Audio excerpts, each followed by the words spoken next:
Hello everybody and welcome back to Wappelville. Just trying to get some things set up here. Let's see if it actually works this time. There we go. Looks like we're online. So let's see what happens here. Alright, let's go to this. See if we can actually get some of these things working here. The chat viewer. There we go. Hopefully that actually means we're going to get some chats going here. Or maybe not. We'll see. I'm going to get rid of this thing though. So just give me a second. There we are. Got myself a nice little base right here. This was made with some Green Stuff World products, and we've got those over here. Let's show you these. Now, anybody familiar with this, you know that I really love me. Oh, so Trevor's doing a test. We still do not have our chat going here. Let's see if we can actually make this thing happen. There we go. I guess that's what I have to do. Here, let's try that over here. 1 second. Okay. So maybe that's the key. All right, I think I just learned something there. Now this is, you can see it matches the texture of this base right here. These little green things right here, these are actually made out of rubber, and the idea is this lets you change the thickness of your Sculpey.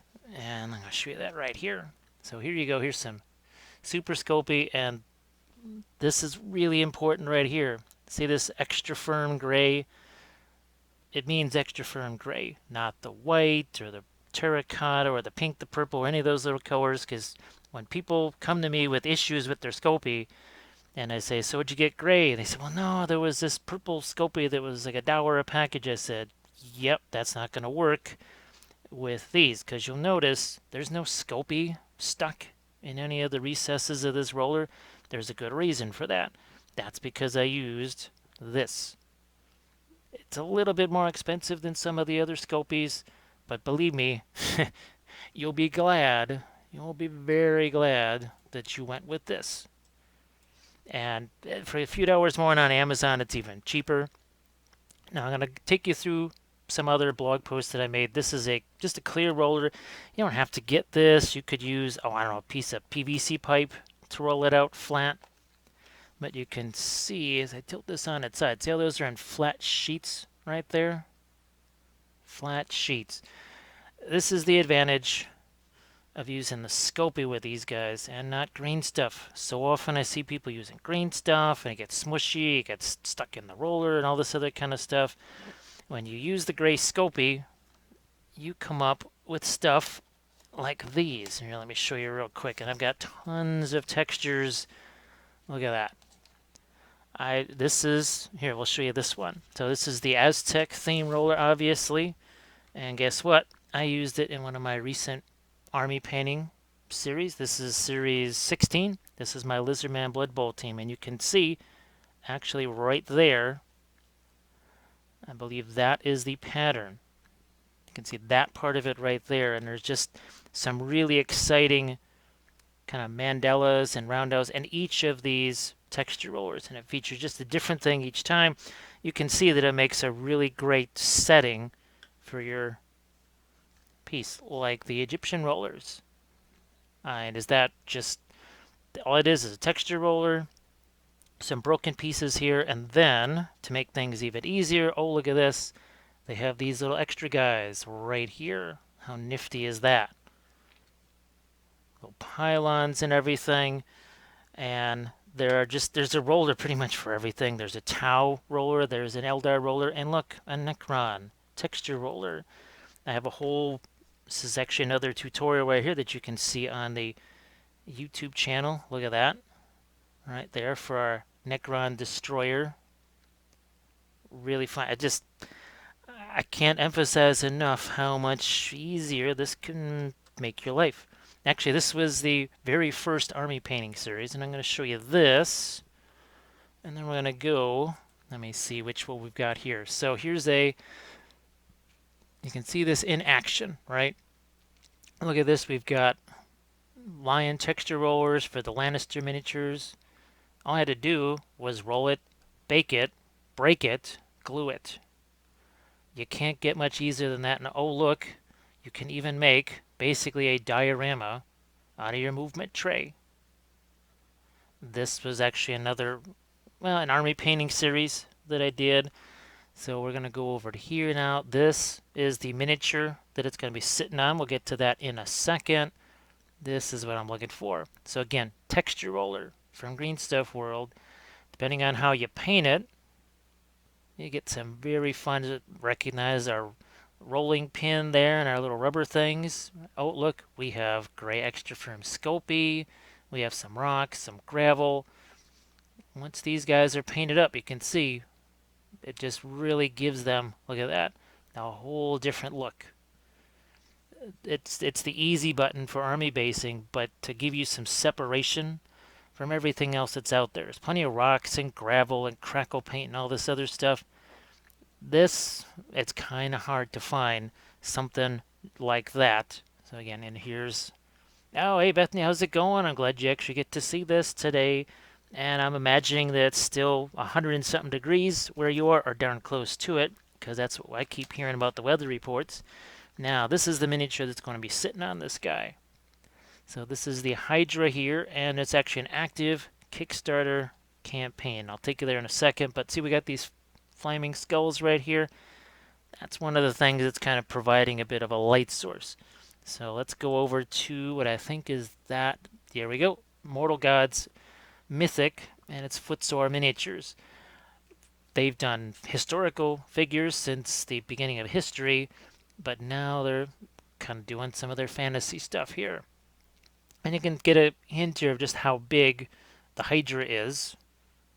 And this is actually, I will put a link to this either in the description or at the end of this video in the cards. I actually have the first episode of this that we painted on, I believe it was the last live session. So you can check this out. And that was painted with, and then we'll grab that in a second here, some of these. So the transparents from, here we go, from ProAcryl Monument. You can get them on the CreatureCaster website. Oh, Trevor asked if I enjoyed the game today. Yeah, it was pretty much par for the course, about what you would expect. San Francisco was able to exert some pressure with the front four. They lost containment a few times, and that bit them. And then I think at the end of the game, there was a critical decision to not run the football and take up some clock, and they didn't do that. So it's 10 degrees, rain pouring down.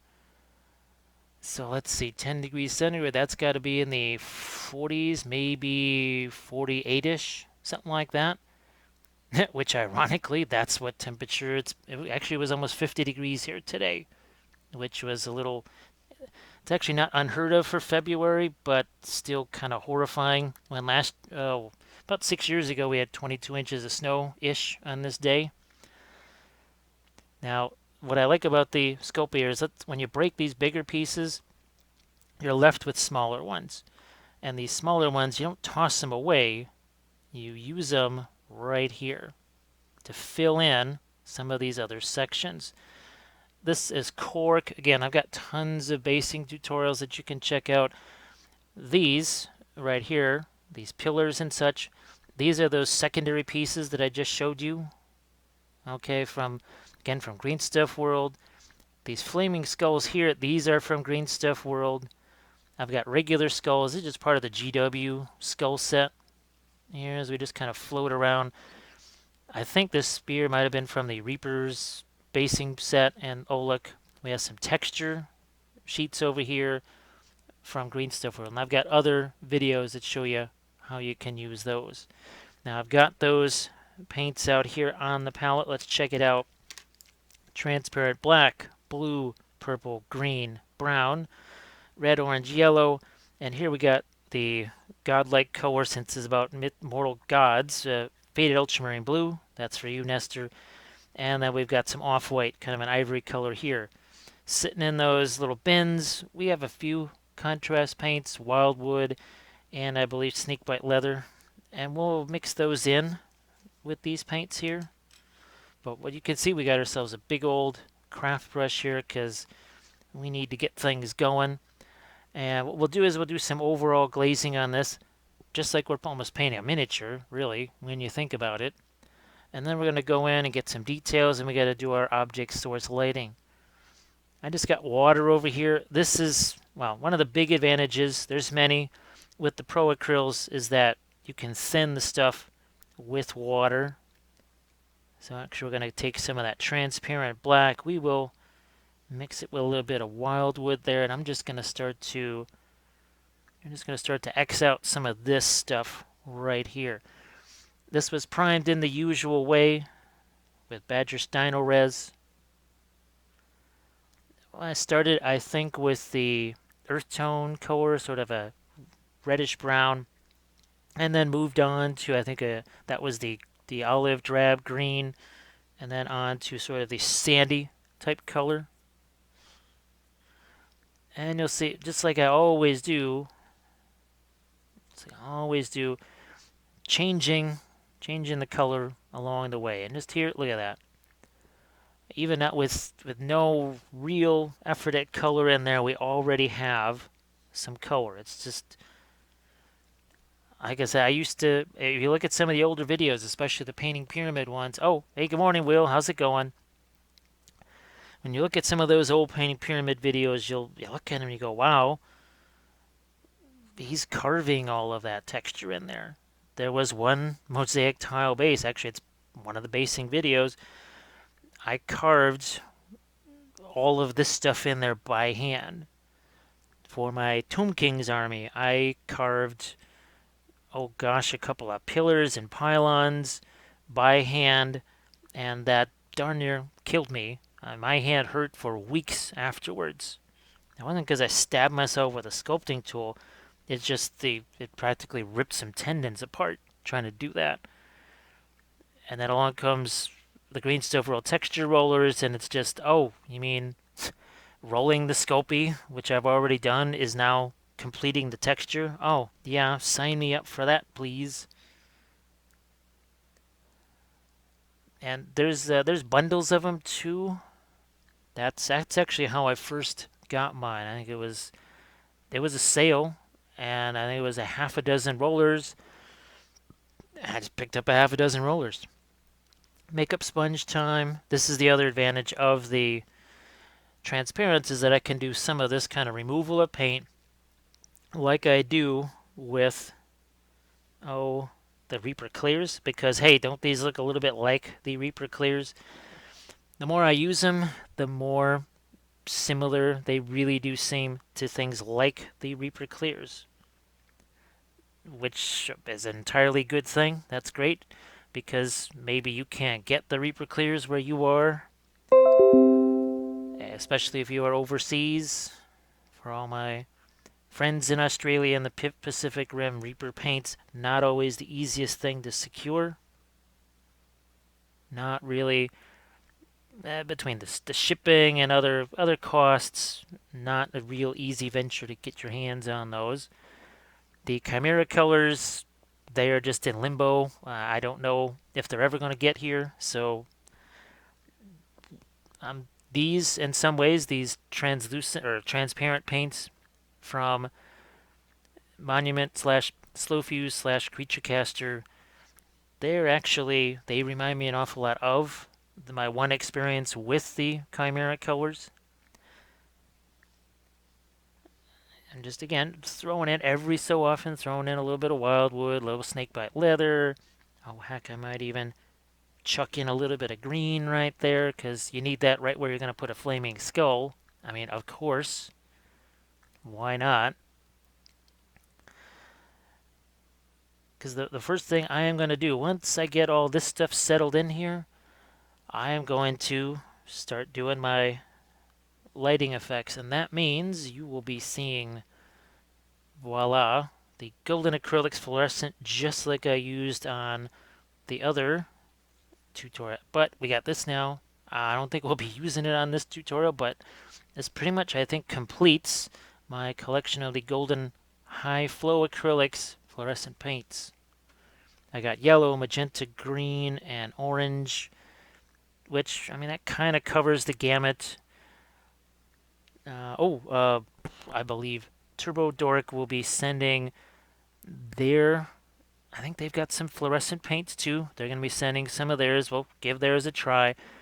But they have some metallic paints, a bit like the Green Stuff World metallic paints, where just some wild colors, metallic purple, metallic red. And the whole idea is to do some TMM, and not familiar with that. That's the true metallic metals. And we're going to slap some of the transparent brown in here, and boom.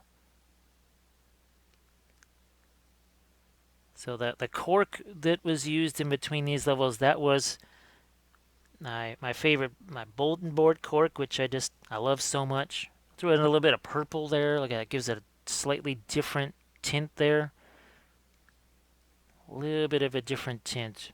Maybe it's some kind of stained marble versus just the mosaics. And we're going to get some color in the mosaic floor too. I do have, I think it's a live session where I did a mosaic tile base where I just basically free-handed the whole thing.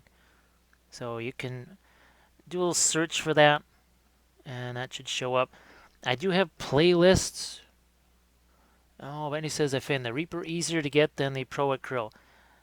Yeah, see, it's kind of different for everybody. And even in Australia, people say, "Oh, I can't get the Reaper, but I can get this." And how the heck can you get that? It should be easier to get this other thing. Uh, you never know. Well, oh, this is the other thing is I know with ProAcryl, they're trying to actually get stuff in stores overseas, so you don't necessarily have to rely on the bazillion dollars of shipping. And I think that is a goal of theirs. I know that some of the things going on with China has kind of wreaked havoc with their schedule of releasing stuff and their stock levels. Yeah, so just so much fun. So like, so you can see that did a little bit more of a reddish look there, right? This to me is just really, it's chill. It's just chilling right now. That's all it is. Now, I have tons of basing tutorials on the Patreon page because, well, I mean, I'm doing tons of miniatures. It stands to reason I'm going to have a ton of basing tutorials, but I love basing. And there was a point where I was told, Jim, you can't play the games with just your bases. You have to put miniatures on them. You got no choice. So, sadly, I had to cover up my bases with miniatures. It happens. Dragged kicking and screaming into sullying my bases with figures. As I just say that with a wee touch of sarcasm. Alright, I'm going. Look at that. There's our transparent brown mixed in here. Let's do that purple thing again, because why not?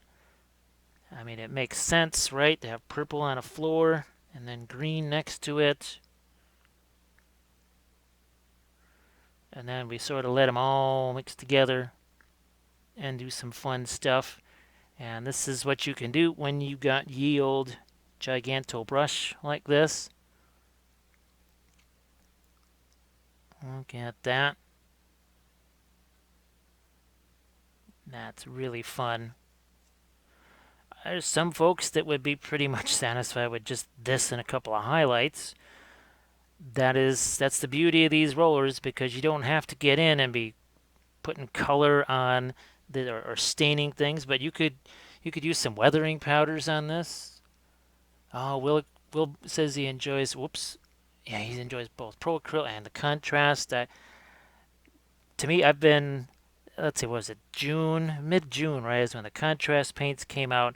Lately, I've been focusing on the ProAcryls because they let you do some similar things to the contrasts, but then there's other stuff that the contrast paint won't let you do.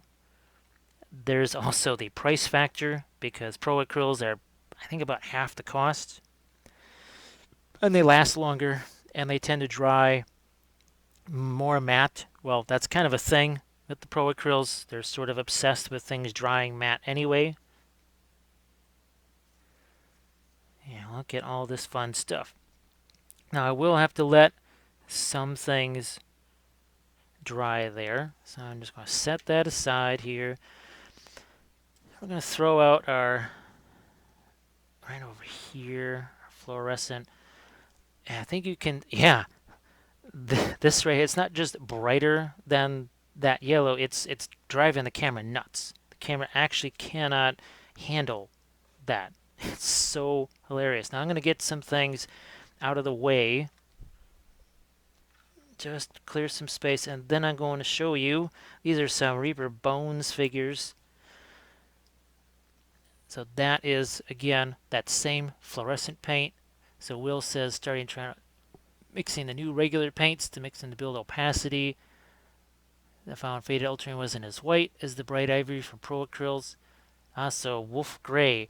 Yeah, the faded ultramarine has just become a color of legend. I think that and jade are the two colors of legend. But these, I've got actually tons of object source lighting videos. I mean, pretty much every other video has object source lighting in it because I kind of like it. Oh, look, we got flaming skulls. So you're looking at this sort of effect here. That's what we're going to be doing on our base. Now, the goal is to have it painted, the base done, and maybe even have some grass added to it when this concludes. We'll see. All right, so we're talking about adding the lighter paints, right? So there's that sort of ivory type color. We're just going to start mixing it in to some of the other stuff we've got here. You can even mix it in with the, right over here, see that we're mixing the snakebite leather. We're mixing that with our ProAcryl paint, and the ProAcryl obviously is going to be more opaque. And I'll continue with the larger brush for a little while here, especially on our skeletons. Now, I have the super chat, I think, working, so I have no idea how you can test that. I have no clue, and I don't know what you have to do to be able to use the super chat, but if anyone knows or finds out while they're just watching this, because the only reason I even know about the super chat is because there's some YouTube training folks that I watch, and they do a live thing on Saturday, and about every 5 seconds, this thing says super chat. Now that it shouldn't say anything here because I believe I muted that. Because when I did a test on that sound, it almost blew my head off. So I said, nope, not going to be sound. I got my headphones turned off, but I'm also trying not to blow your heads off either.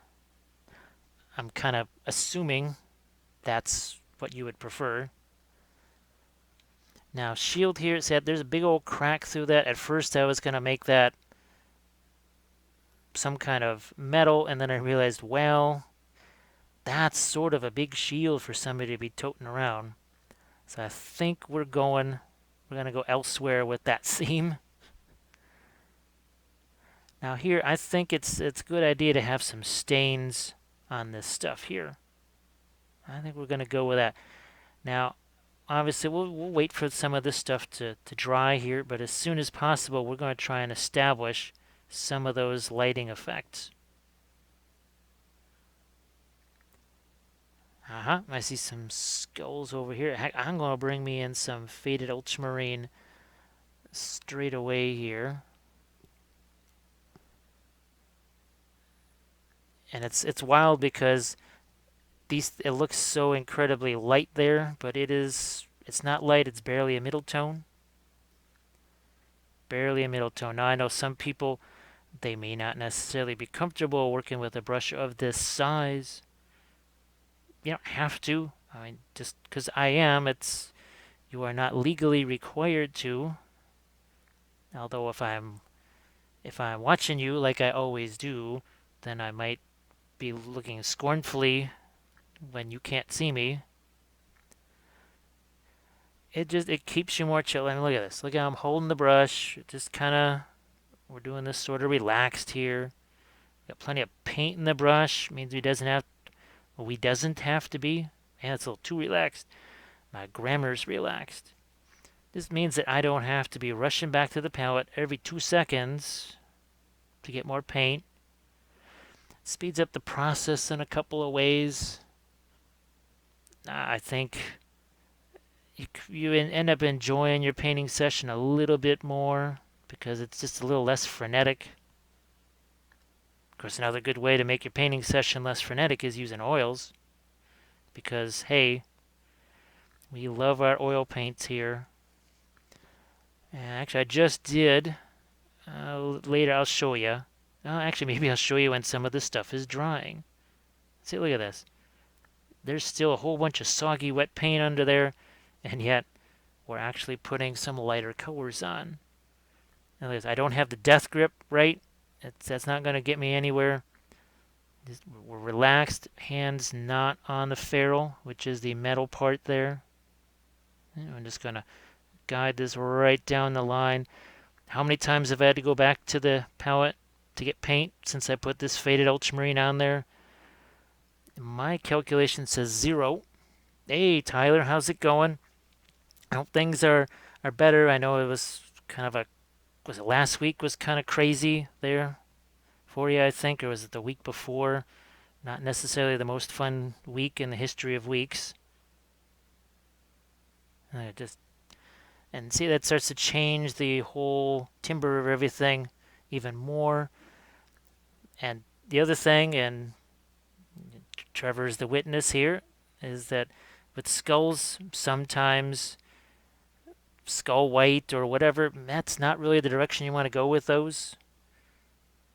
Skulls that have been sitting in the ground or whatever, unless they're in the desert and sitting in the sun the entire time, they're going to turn darn near black. So that's something just to keep in mind when you're doing your skulls. Just remember that, I think this should be a little more stained. Speaking of staining, as I paint this top part, I'll do a little bit more of it than maybe I normally would. But, here we go. I'm looking for this. Yeah, that's going to cover pretty much this entire top piece here. So, remind me to get pictures of it before I stick the figure on there. Because otherwise, well, there's a whole lot of stuff that's not going to show up. So look at that. Just able to go right over the top of that. Now, here, let's do ourselves a little bit of a same thing here. It looks so much lighter. It's really not. And look, we can even use our finger to blend it. Yes, we are finger painting. We are using our finger because maybe it shouldn't necessarily be smoothly blended. Heck, we could even paint a marble texture on that maybe. But look at this. This is just faded ultramarine, which we just saw is not that light. But yet here, because of that context, it looks lighter. It appears lighter because what was the first thing we did? Establish as much light as we could. Now we can, here, let's throw in a little bit of that ivory. I'm working over here because I'm trying to let some paint settle and dry in other areas. That's going to be hit by some flames there. This is another reason I don't want to be painting a lot of color everywhere else because, well, it's a reason why we established any kind of object source lighting as soon as, like right here, why am I painting this lighter? There's a big old flame sitting right there. All of this stuff's going to be influenced by that flame color. So do yourself a favor, and I know it's scary to dive right into your object source lighting right off the bat, but it'll be more scary later, which is the reason why most people don't do object source lighting in the first place, because it kind of freaks them out a little bit. All right. What we're going to do is we're going to start getting into our object source lighting, I think, here. I'm going to take some of that red, and I'm going to get this. This is just water. That's going to get cleared away there. Going to start to, here we go. Let's get into our object source lighting. We're just going to start right off here. Now, I apologize that I can't fit this whole thing in the scene. I'm still trying to secure. Here, let's just get this up further here. Still trying to secure that third workstation. That's going to be, without that, I can't really do things much larger than this. Here. And all this is, right now, I just want to see where does this go. The skull's probably going to get hit with some darker glazes and such. And even some of my initial glazes, they're sort of mixing in with this. I don't really care. I just want to map out where this lighting is going to be. I don't see any flames over there, so no flames over there. And this is the thing too. Let's say it's too much. Well, you can always glaze over it at this stage, and well, you haven't really lost too much because you haven't really been doing this for more than just a few minutes. Now the other thing too is I may have to turn on my regular light at a certain point here. And I apologize for that, but it's just, I need it to see. Because if I can't see things, well, then there's almost no point in doing this. We're just going to keep working. This is another reason why I didn't get too crazy about painting the shield there, because, well, guess what? We've got some fluorescent light that's going to hit that, and look at this nifty, nice big old filbert brush that we can use here. And all of this is pretty much in range of those guys, so it tells me that I do not have to worry about painting. I can indicate some colors in that part of the mosaic and then just leave it at that instead of just busting myself trying to paint all these nifty colors here just to cover them up with the object source lighting. Alright, oh, I can actually make this brighter now. Let me go over to my camera controls here. Thank you very much. I just realized we've covered the primer. Oh, there's another one. So yeah, we got some reverse lighting that's going to have to hit the other side here too.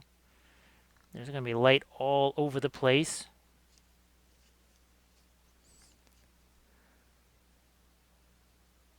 And it's supposed to be more than just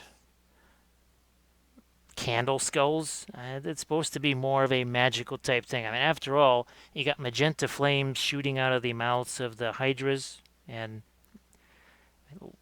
last I know I haven't seen too many hydras running around, so let's just say that we're going kind of for a fantasy type thing here. Let's just agree on that.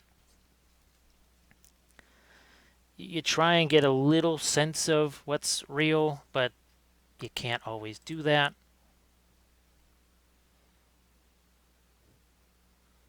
And oh, we got more flaming skulls over here. I put a bunch of these on here, didn't I? A whole bunch of these.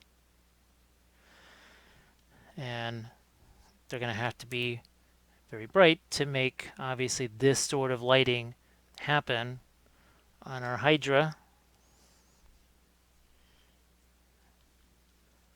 Any back here? None back there. I think I have found all of the flaming skulls so far. And like I said, I've got to figure out just where all this stuff goes. What's the range of these? Now, again, to hit that Hydra up there, these have to be pretty intense. Oh, there's another one right there. Missed that one. Kind of missed him. So that means more. So now I did not worry so much about, wow, what was that? What color did we make the marble on these broken pillars here? Because, well, there's a whole bunch of other stuff going on. Now, obviously, if this was just me working on a regular project, I'm probably hitting that with a hair dryer, or more likely, I'm moving on to other stuff. I'm moving on. Not going to just keep lingering. There. Watching something dry. I'm gonna keep going with something else, and that is that efficiency of army painting. That's what I try and bring into all of the army painting series. And I just started series 17. Series 18 is actually going to begin this week as well. And I've just kind of noticed it seems like every 5 series are done in oils, because series 2, 7, and 12 and 17 are all done in oils, which intrigues me. That's kind of interesting. I think you can already see this is starting to get brighter. And it's not going to be a straight, what would you say, a straight path from, well, we're going to layer up lighter and lighter and lighter. No, it kind of goes back and forth. Sometimes we are actually glazing darker stuff over the top of the flames. Sometimes we're doing it the other way. The golden acrylics fluorescent, I was really shocked. I expected absolutely nothing from it. And by absolutely nothing, I mean nothing. I just thought, well, okay, it's really thin. I've tried other fluorescents that were really thin and just didn't like them. But these do what all those other super thin fluorescent paints just didn't do. And they actually do cover stuff. They influence. They have a massive influence on things. Just going to make sure, I'm going to go over to my YouTube thing here just to make sure. Okay. Because sometimes I have to make sure the chat's actually still going. And oh my goodness, the guys that I normally watch on Saturday, they do YouTube training videos. And they get down into the analytics and the all of the, what would you say, the algorithms, working on your thumbnails, all this kind of stuff. Whenever you see a change, actually I did some more brand new thumbnails for older videos. I think it was last night. Just all of these things, they've been really helpful. The channel is way better. That's Nick Nimmin, and he just does some amazing work. But they were live, and the last 3 weeks, it's he and his brother. And man, the technical problems they have had. I have no idea what's going on with. Well, they're not using XSplit, so it can't just be XSplit. I don't know if it's YouTube or Google or Windows updates or whatever the heck is going on. But it's making life rough for us live broadcasters. So I think you can see this starts to pick up in brightness level here. It starts to get a little bit more into, oh, I'm seeing I need to get some more of my lighting over here too. Oh yeah, okay. Paint is still wet, so which is actually kind of handy. It'll mix together a bit. So remember, I've got to, if I'm going to have that much lighting on this guy, I'm going to have some pretty intense lighting on the base for sure. Yeah, let's just, I'm going to go from one skull to the next, set up those flames.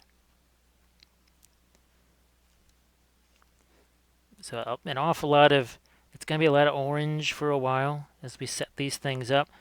Still waiting for that to kind of dry completely, and we'll mess around with that some more.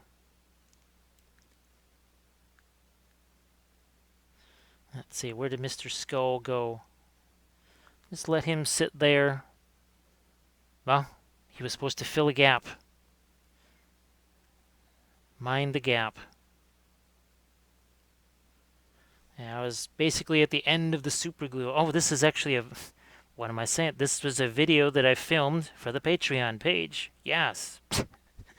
I completely forgot about that. I'm like, why do I remember something about glue? And yeah, I was in the middle of filming the video, and I think I had 4 containers of glue with me, and pretty much every single one of them was empty. And I was right in the middle of filming, and I couldn't actually exactly stop right in the middle of that. So that made things interesting. And now you're seeing over here where that orange that I first put down looks so dark. Well, it's getting brighter and brighter by the second. We have added no opaque anything to this. It's just the just straight up fluorescent there. Pretty amazing stuff. But yet it lets me work in such a liquid fashion. It's great. I love it. We'll see what happens with the turbo dork stuff. I have no idea what that's going to be like. That's why we try things. They were just at LVO, I think. Yeah, they were just at LVO. I think it was one of their first conventions they had a booth at. So that was a new and different experience for them. I think that Lynn, Metalhead Minis, she's worked with their stuff a lot and has enjoyed it.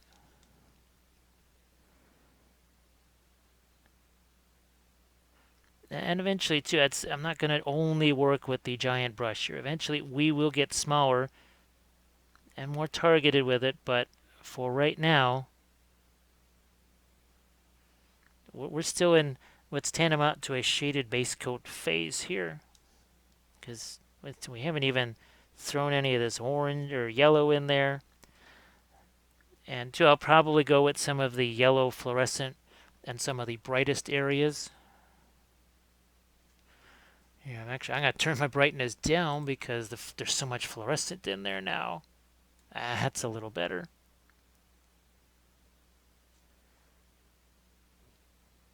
That's a little better. All right. I'm going to find myself some more. Another thing to put my water in here. Just give me a second. There. Sometimes just junk gets in the water. There.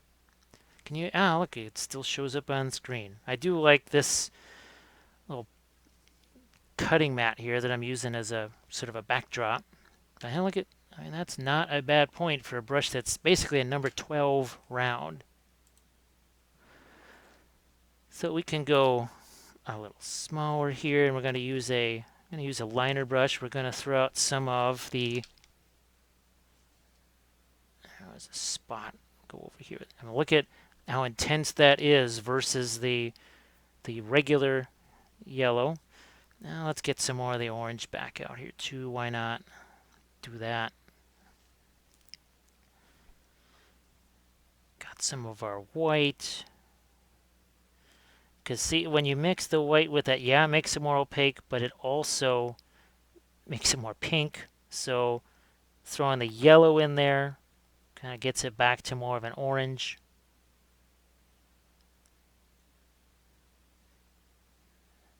Because when we want to get that flame color going there, we need to make sure here we got some true brightness coming out of these skulls. Now the eyes are still a little bit wet, but straight away, almost, look at this. I'm just going to let that get right into the flame spots there.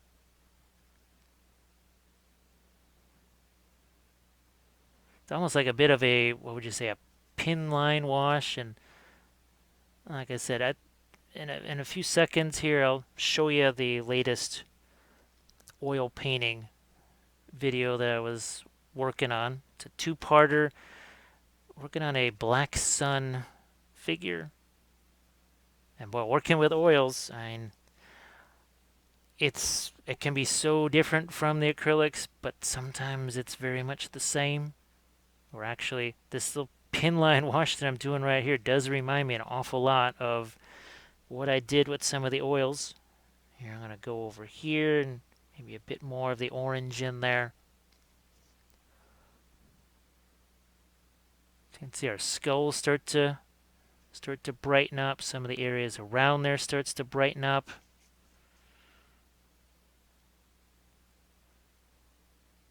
And even now, look at this. That orange looked so bright when we first put it on the pillar here. And this is nowhere near the lightest color that we can make. Oh, far from it. Far from it.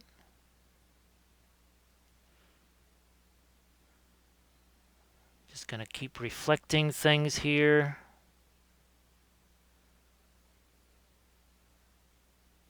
Like you do. I have to.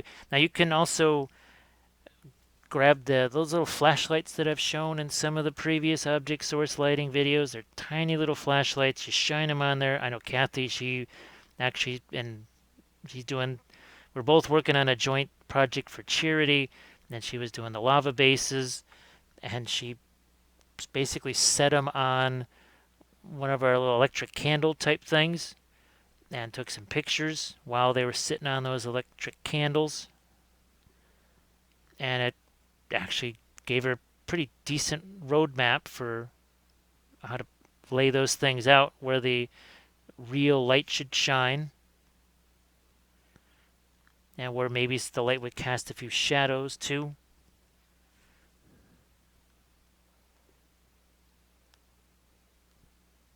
Yeah, let's keep going. So I may have, the chat might be zonked. So I am going to go over here to the YouTube thing and see what's going on.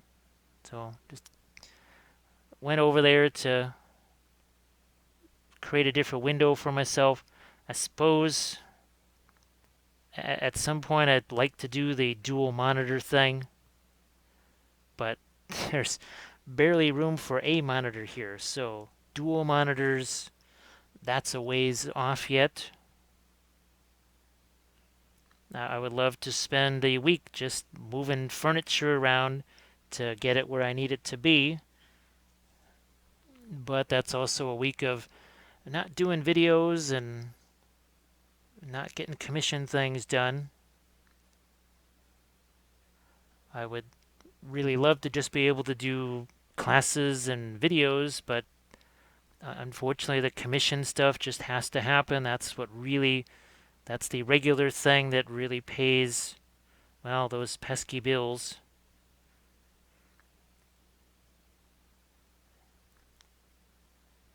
Here, let's keep going. I can see how this, boy, I mean, I look up at the screen and it's like I got a bunch of little fires on the base. Who'd have thought? Because that's what there are, a bunch of little fires on the base. But that's the look that I'm going for. So I'm glad to see that. But just keep in mind that a lot of this stuff is going to be later on in some areas toned down with some glazes. We're just kind of exploring right now. Just doing a little bit of exploration.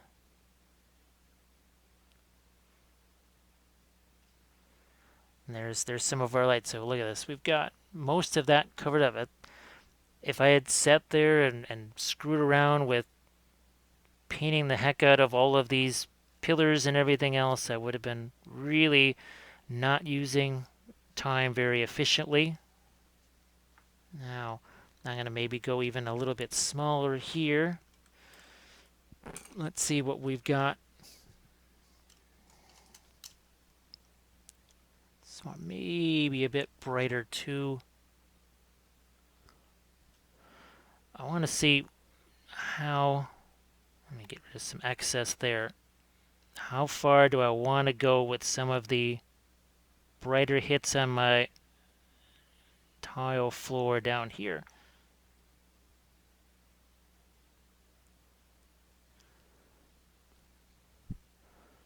I hope this is relatively easy for you to see. There's that balance of, well, I have to be able to see it and hang on to it. And then there's all of these lights that all kind of get in the way, especially with stuff that's big like this.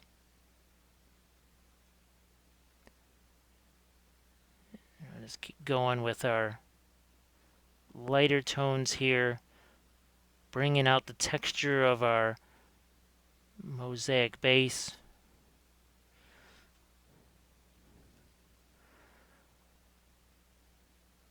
And fortunately, most of all this entire area is just going to be sort of in flame.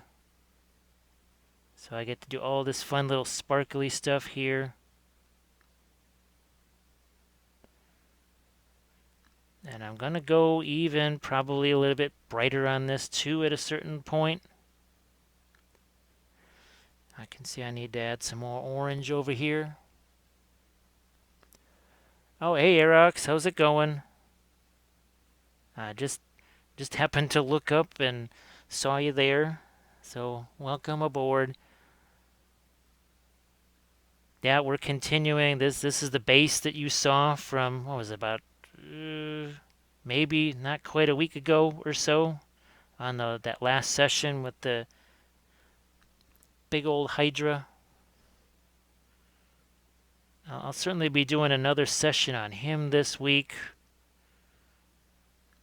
I'll try to maybe do, well, gonna do another Hellboy figure and try and do another Marvel Crisis figure, but I gotta do some of my Lord of the Rings. Now, I've been looking into doing some Twitch streams too, mostly because those could be a longer format than this. And maybe during just a different time, I don't know. I was thinking maybe Saturdays during the day when it's the one day that Kathy is not streaming live, because that's one of the big things is, well, Kathy and I can't both be streaming at the same time in the same house because, well, there's a bandwidth issue for that, and so it means only one of us can do that at a time. And she's not doing the YouTube thing, and she also can't do that in the middle of the night the way I can do this, because it is what, 2:52 a.m. here already. Yeah, that's not her thing. The late night stuff, that's kind of my thing. But here, let's hold it this way. Yeah, see? Check that out there. I'll try and hold it this way so maybe you get a little bit of a peek of it, what it looks that way, or looks like held that way. And really, for all intents and purposes, once this flamey stuff is pretty much good to go, this base could be good to go. Just slap the guy on there, because again, he's going to cover up so much of that. There's very little of that that's going to actually show.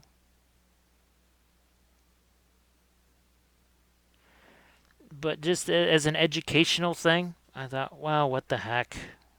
Now let's just paint some more of it. And it'll be good for people to see that. Even though the figure's going to most likely cover the whole darn thing. I see I need some more light over here. And yeah, these are the texture rollers from Green Stuff World. Oh, Bethany has a question, but where does one go to arrange a commission? All you have to do is just shoot me a message on Facebook or emails. Either way, whichever is easiest for you.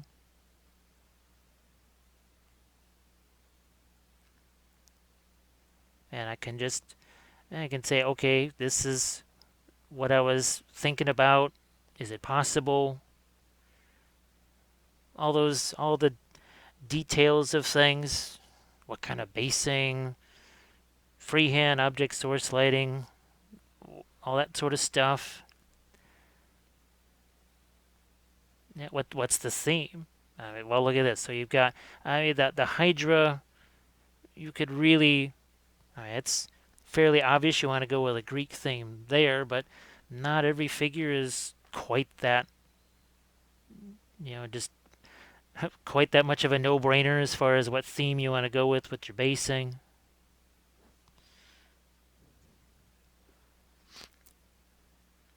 Now we're just gonna start to pick some of these individual little tiles here. That's the whole thing with mosaics. When they were laid down, they would intentionally have some pieces that were not, well, it wasn't like they weren't flat, but they were not perfectly flush. The whole idea is that they would actually pick up light and they would sort of glint and glitter a little bit.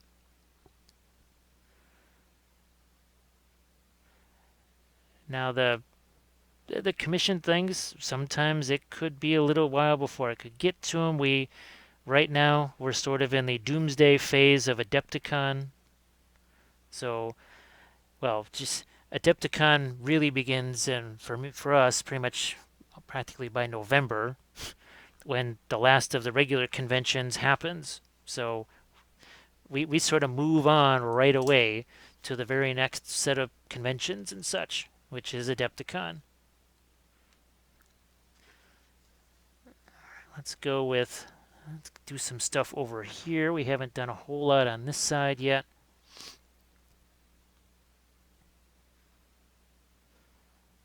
And I was just surprised, still am surprised how fast the Adepticon classes sold out. I was something along the lines of the first 10 minutes they were up, boom, they were gone.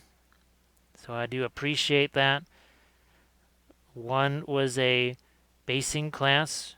I mean, of course, just anywhere I go, I have to do at least one basing class. I mean, that's a given. Then the other one was an oil painting class. That's going to be a long one. I believe that's 4 hours. And then the most interesting one is going to be a true metallic class. Yes, me doing a class in metallics. The person that most people said would never touch them. And it's not that we would never touch metallics. We weren't kind of never allowed to, because everyone always said, no, we need you to do the non-metallic metals. And it's commission stuff, so you do what the people tell you to do. And it was always non-metallic for obvious reasons, whether it was matching stuff that was already done, continuing a theme, or for box art, photo purposes, whatever. Trevor and I have had this discussion ad nauseum, and I've actually had it with other basically non-miniature painters as recently as today at the Super Bowl game. And just people, they can't really wrap their head around the fact that they don't get to choose what they paint, how they paint it, how they base it. It is not up to them anymore. And that can be a hard adjustment for some folks.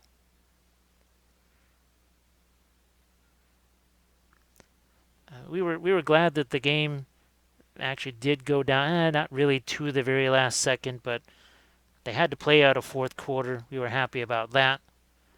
Because when you have no rooting interest, you want to have something to watch. The commercials were not so great. They were really not good at all. And in Chicago, there's anytime Patrick Mahomes does anything, it kind of creates some angst. And when I told people, I said, well, the Bears' worst nightmare, or at least the Bears' ownership slash management, their worst nightmare is Patrick Mahomes being the MVP of the Super Bowl, which, spoiler alert, he was, because the Bears traded up to get their current quarterback and took a pass on not only Deshaun Watson, but also Patrick Mahomes. So whenever Patrick Mahomes does anything, pretty much everyone here says, well, we could have had that guy. And I can tell you right now that we could have had that guy, and it could have destroyed his career because the Bears sort of ruin quarterbacks. I just bring that up because everything is like sports, even miniature painting, of course. And I see folks that they have a really nice artistic, creative bent. They have artistic knowledge, but they sort of fall down that rabbit hole of chasing the popular techniques. And maybe I just am more aware of it because essentially the stuff that I tend to advocate or preach is kind of, what would you say, subversive by comparison, because there's an awful lot of similarity in things these days. Now, there's a few painters that try and really do some innovative new things, and it's not easy to do new things. First of all, it's scary, and in my 2D art, I know that it wasn't easy for me to try and do new and different things. I mean, I tried coming up with innovations. Heck, it wasn't until I started painting miniatures that, to me, I'm more of an artist now than when I was doing 2D art and painting, because now I innovate all the time. Part of that's survival, I guess you would say. Now, I am also going to see what happens when I cut down on the color intensity a little bit here. Just try not to burn your eyeballs out. And just dropping, I have to actually drop the contrast some more because this fluorescent, and we're not even at the latest colors yet. I'm telling you right now, it will get brighter than this. And it's going to get brighter, so be ready. It's going to be a bright ride. And I have to hit these guys up here too.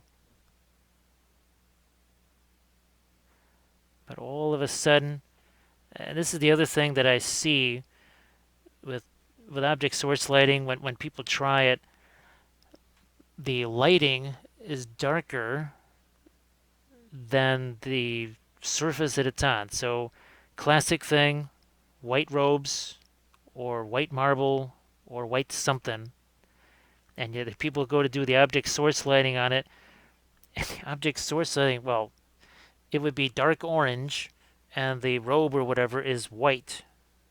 And I said, well, okay, that's a bit of a problem because, well, the lighting, the thing that makes things light is them being lighter than the surrounding surface. So, yeah, I hate to burst your bubble there, but you done got to get it lighter. All right, sorry, I've got some of my, this is the yellow now, the fluorescent yellow mixed with here, that's what I need to be, mixed with my off-white.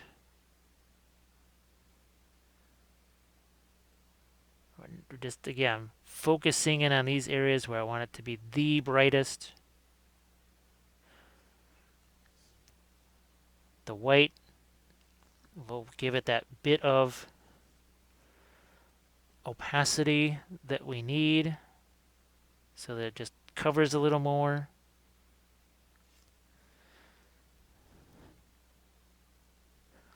And those golden acrylics, I say they're pretty darn amazing what those can do. But when you combine them with other paints, now the Reaper clear paints also work really nicely with these. I know I've used those too with these, and they work really good. So if you've got Reaper clears, they're gonna do exactly like what these these ProAcryl transparents are doing with the fluorescents. Now remember, flame at its, what would you say, at its warmest point is going to be more of a white hot type thing. So that's why we're just now starting to work in something that's closer to white. But if you want to show light, you got to have dark.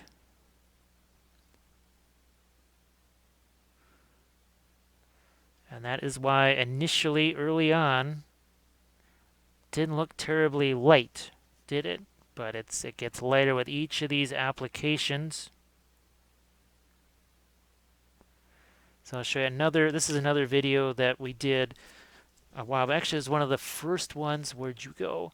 This is one of the first ones that I did with that fluorescent paint. Now, this is Hellboy. This is another one of the videos here. If you want to search for object source lighting, just type in object source lighting, and I promise you dozens of videos will just pop up right in front of your eyes. Because, well, I do a lot of it.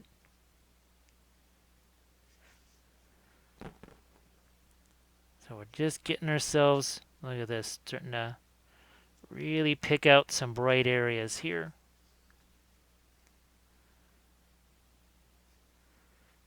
To me, this is just kind of chill, kind of fun, and I need something just relaxing. It was a very weird week, kind of from start to finish. In some ways, January has been a weird month. And February got off to an equally strange start, so I'm just kind of chilling here with some fiery object source lighting. So don't mind me.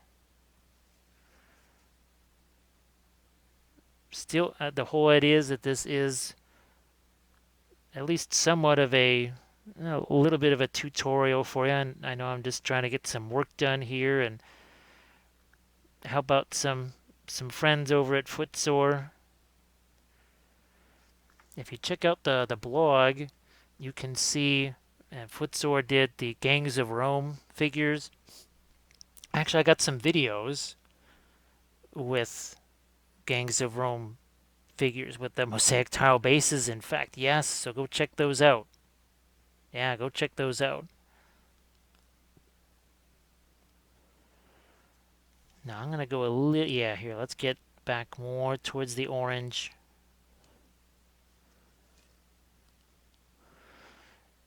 Let's see if I can't sneak in a few little highlights along here.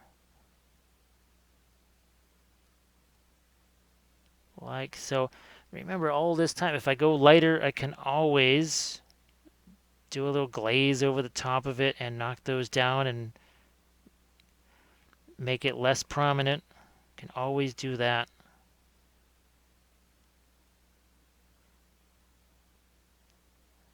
So I think, oh gosh, that looks like one of those winged helmet type things going on there.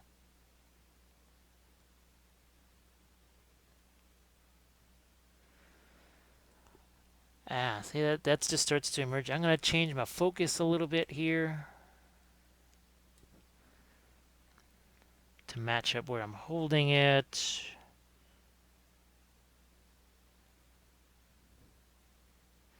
Yes, I'm not going to yank the Hydra off of that base. Like I said, I've got another live session where I'm going to paint that. There will be, I might even link it in the description too. So actually make sure that you check the descriptions for things like links. There's also, at the end of the videos, there's end screens that lead you to other videos that are of similar content, either the same genre or let's say it's a video about non-metallic metals. Well, it'll lead you to another video or two more videos that feature non-metallic metals. It may not be the same company or same genre of figures.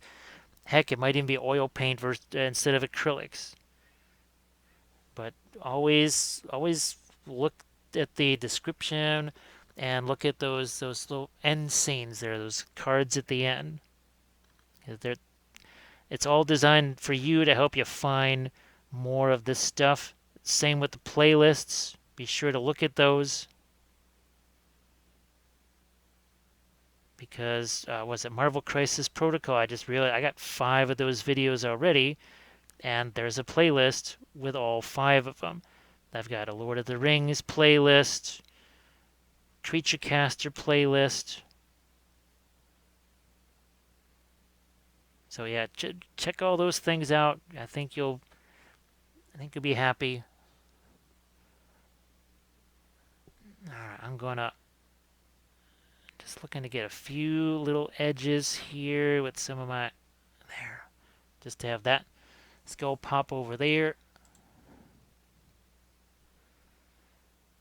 Gonna bring out some lighter tones now along this edge. Now that this has started to really dry, I can get in and hit that edge some more.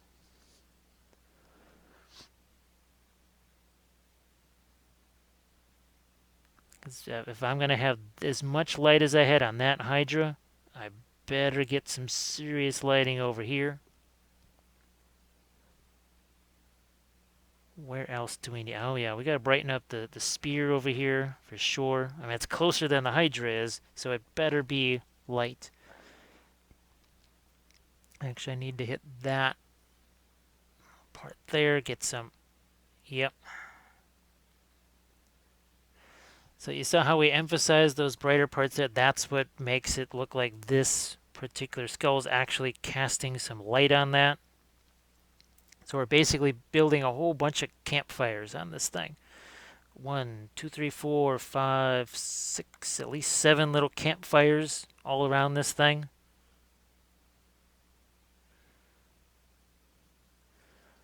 Now we're going to do the same over here to this column, this broken column. Maybe not quite that light just yet.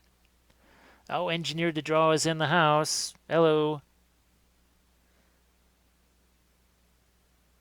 Boy, I found some terrain pieces for our Lord of the Rings games. Oh gosh, I can't remember the name of it. Well, they're not going to be here for weeks, but they were 3D printed, and there would be, well, for me, I've got them planned out for Lord of the Rings games. They could pretty much, they could have worked for even Song, Ice, and Fire, I suppose.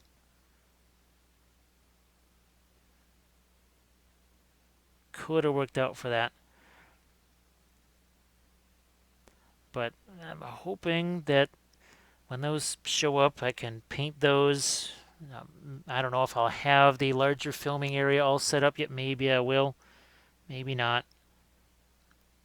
But then maybe try and do some handmade versions of those. Just like with the Rohan terrain. Because I love doing my terrain videos. I know I've got 5 of them at least on the Patreon page. And there's a bunch of terrain tutorials on the blog too. So that's just Wappelius, blogspot.com. My Twitch channel, if I can try and get that going, that is also just Wappelius. I want to do something clever. I had a clever name going. I thought, well, wait a minute. It's going to be confusing. So I just kept it, well, just the same Wappelius name. May not be super exciting, but I figured it's just easier. Easier to find. Oh, that was part of the conversation about Twitch there is Twitch does not have searchability, whereas YouTube, and I know because I ran across all those YouTube training videos by complete accident.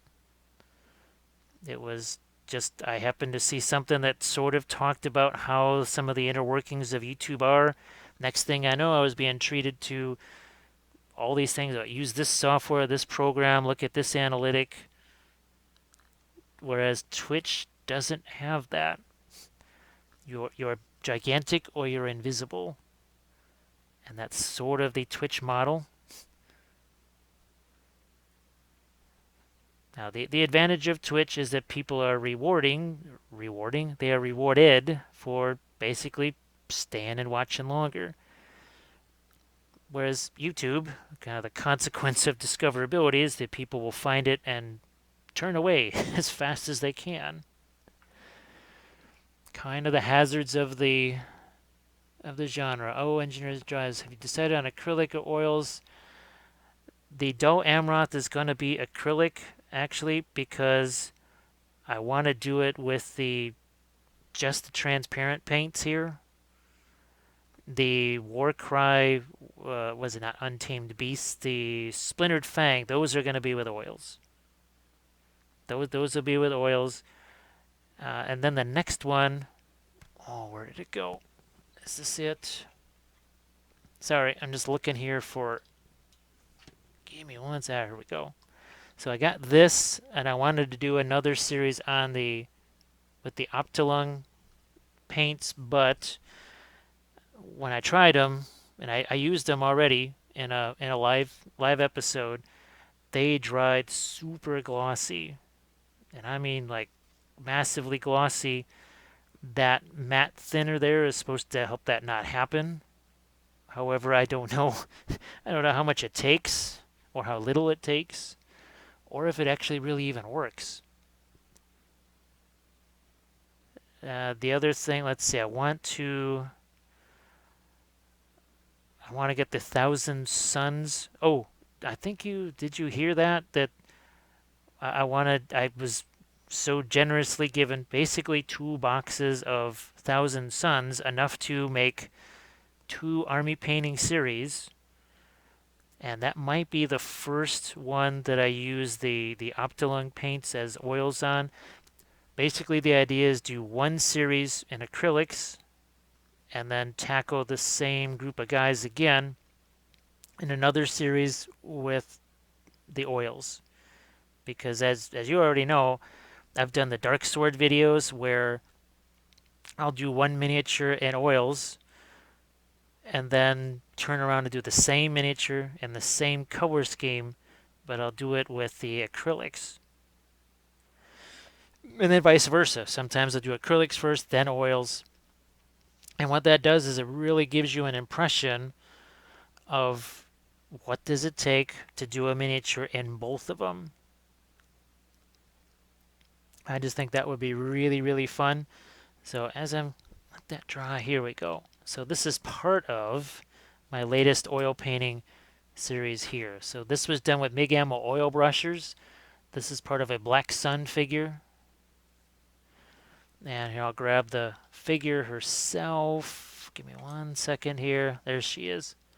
So this was also with oils here, the MIG Ammo oil brushers. Boy, did we have some fun blending stuff. Oh, it was so chill. That's what I love about oils. It's relaxing, it's chill. Speaking of chill, we're going to lay down some more heat here. Again, on our Mosaic tile base.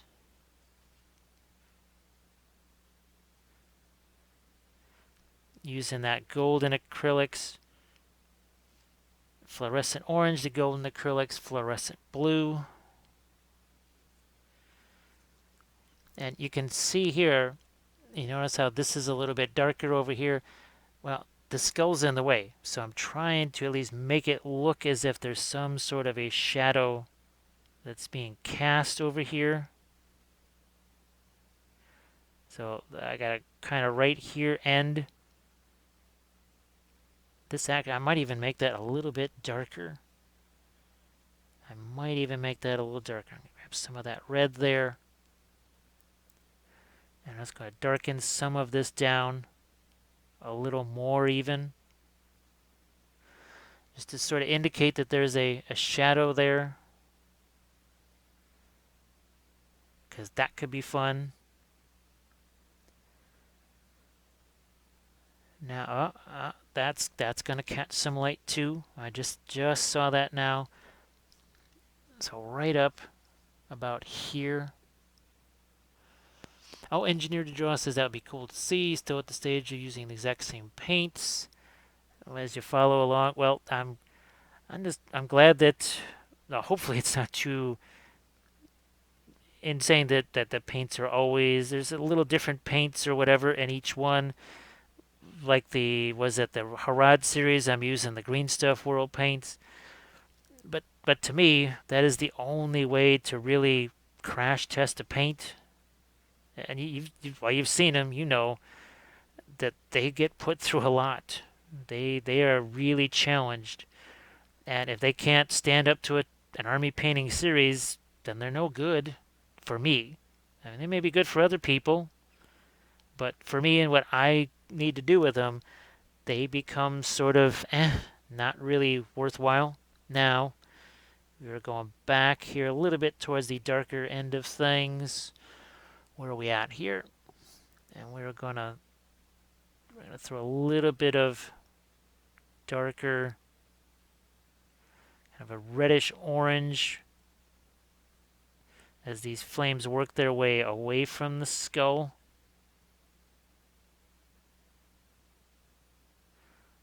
Like you do. Yeah, there's what will be a little bit different maybe than years. Series past is there's going to be many more of them going on at once. It's just a practical necessity because I need armies for the table for one thing, and I need things for Adepticon, as in say Golden Demon things. So that's another thing that I'm. Oh, and the Ossiarchs. Let's not forget them. So some of the Ossiarchs are going to be in acrylics, some will be in oils. I may do the cavalry figures, one in oils.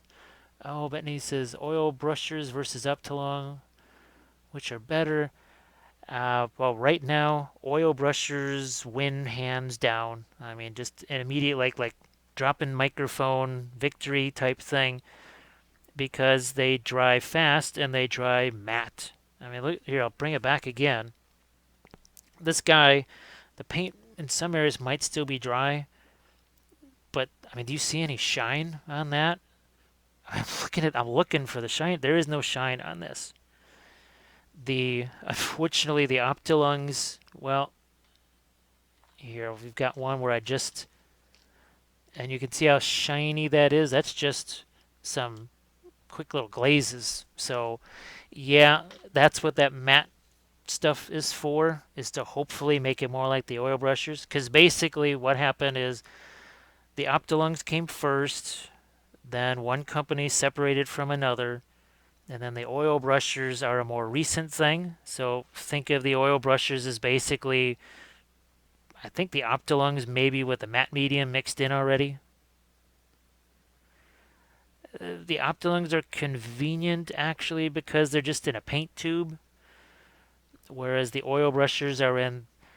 Now that case is more sturdy, you know, that basically the eyeliner or whatever type case that it's in. It is a little bit easier just squeezing paint from a tube out onto the palette. However, shiny paint in the miniature painting world is not what you're looking for. So if I can't kill that shininess, well, that becomes an issue. Mostly because when I'm working on camera with it, if it's super shiny, that's going to be tough for you to see. Now I do have one here. This was painted with the Optilungs. There. Now I hit this with a billion layers of dull coat, and actually I still see some shininess. So, like I say, that matte stuff better get rid of the shininess. Pardon me as I just gulp down something to drink there. Okay, so we have pretty well established a fire for now. We'll go back to this. We'll certainly get back to that, but first, maybe get up here and do something that's not just fire. So let's see if we can do something else up there. Oh, I don't know, maybe something in some blues. We're going to mix that with the faded ultramarine and just make it a little more opaque. And I do believe, where are we at here? think we will fill in this area with some of the blue there. And I'm not really going to worry about perfection or anything like that because we're going to go over the top of those squiggles with actually a lighter blue. It also is going to give us a bit of nice contrast with the, yeah, screw it. I'm just going to paint that right in there. We'll even just make it a little watery here. So, and we're going to do that over here too. Just hit this. Yeah, see, that's the nice thing about the translucent, or keep calling them translucent, they're transparent. Can let some of what's underneath show through. Now we need some patterns here, right? We need some kind of patterns here, so let's do something like this.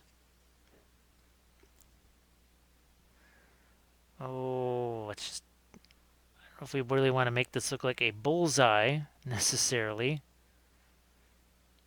So we'll do, yeah, we'll do a couple rows of the blue tiles there for now. And then over here,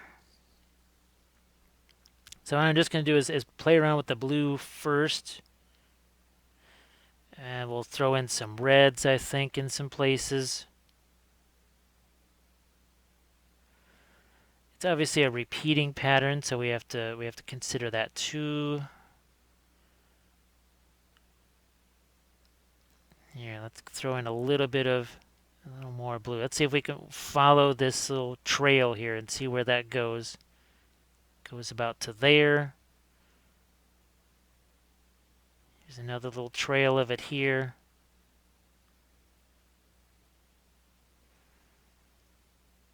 Oh, and then another little trail like this. Why not? Almost like Celtic knotwork here.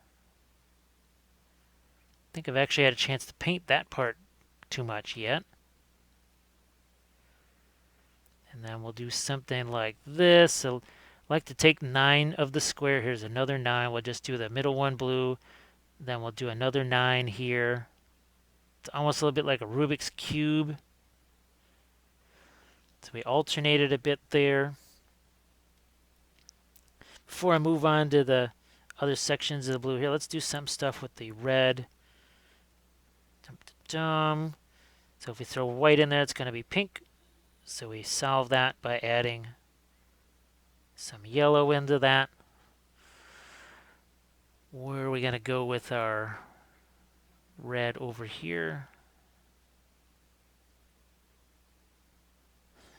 Actually, that's not quite red enough. I want it to be a little bit more. There we go.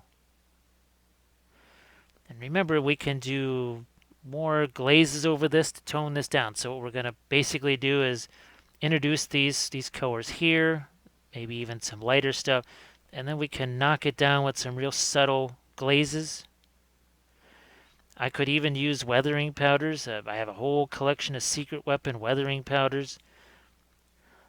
Now it's 3:30 here. We'll see if I have time for that. It would be done in the usual way, just taking some rubbing alcohol, mixing that with the powders, and then just sort of painting that in down into the crevices. Yeah, I'm going to orientate this so you can get a sense of the whole base, not just what I'm doing here.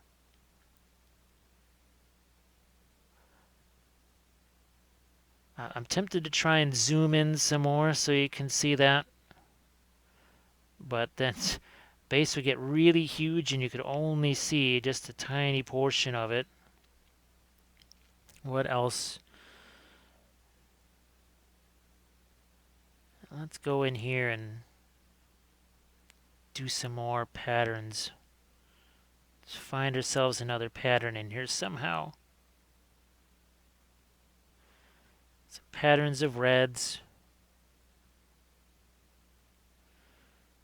Because that's just what you do. Maybe down here. Okay, I see what that... Okay, I confused myself right there because I oriented that in a little different way. I actually should get some blue there.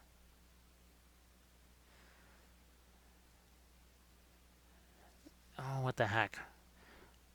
I see some of these same pieces out here. They're just going to get a touch of that red.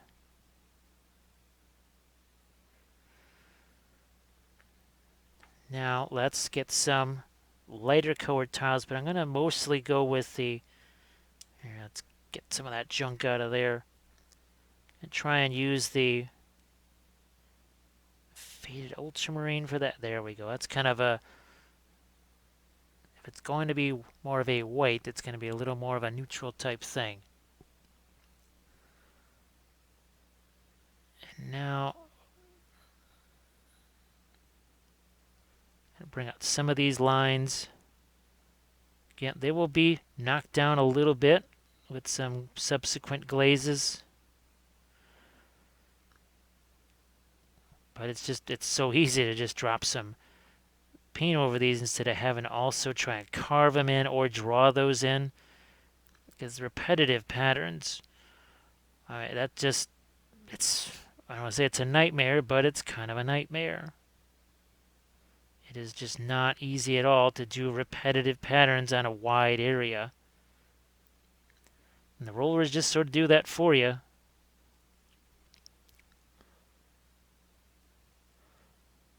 Now let's see, I think, yeah, I've done that green. We'll just kind of start to hit some of these with a little bit of, make that a little lighter there. We'll try and maybe get some skin tone in on that, I think. This is the same head that's sitting over here, just oriented a little bit differently.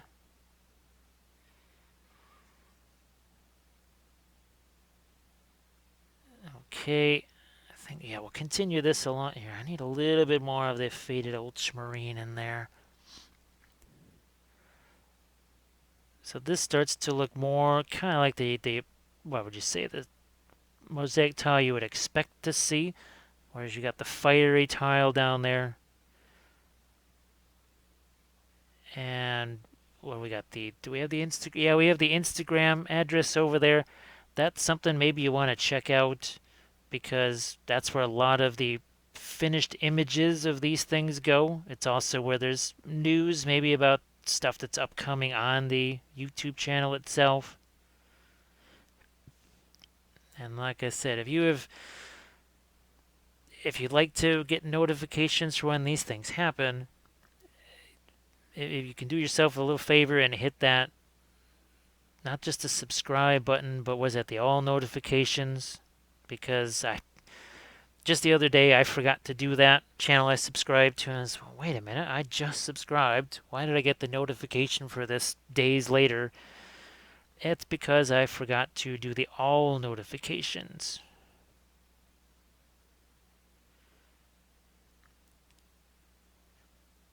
And I do these a couple of times a week. I do more. I try to do them almost every day if I could, but I also have to keep making the videos for the Patreon page. And that's mostly in the form of the Dark Sword, painting Dark Sword, and the Army painting series. But at this point now, we're pretty much at 200 hours of tutorials. If you sign up for that Army Painter pledge level, that's the $15 one. That's basically 17 Army painting series, chock full of episodes. And what did we just film? Was it Dark Sword 31? So yeah, there's one or two videos on there for you to check out. And you can bet there's a ton of episodes that involve basing, because, well, miniatures need bases. Heck, whether you're going to play them with that game or not, even a 75 mil needs bases. And this is my little off-white that I'm putting here. And again, well, We're going to tone it down, then we're going to bring it back up again. We're just going to kind of go back and forth, but you can see the difference that makes compared to the rest of that. Now I also want to get some yellow in here too, so we're going to go with that and some green. So that'll be the next color I try to add in. Here is a bit of green. So here we go. Let's grab ourselves some green. I could do this with, say, clear green, but I just warmed up that green a little bit with some of the yellow there.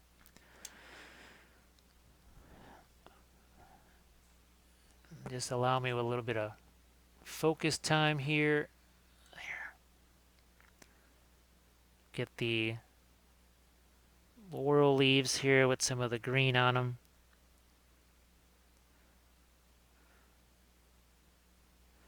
And this will all be covered by the miniature, but this is more, like I said, you don't really benefit much by me saying, oh, figure's going to cover it. We're not doing anything else. So I think it's a little bit more beneficial for you to see a little bit more of this process here. Because what if you're doing a base where the figure's not covering it? The last base I used or figure I painted that used this type of base did not cover it very much. He was up on 1 foot. It was a Leonidas figure or something like that. He was running around just on 1 foot with a spear and a shield. So he covered up very little of the floor, which meant that I got to paint a whole bunch of it.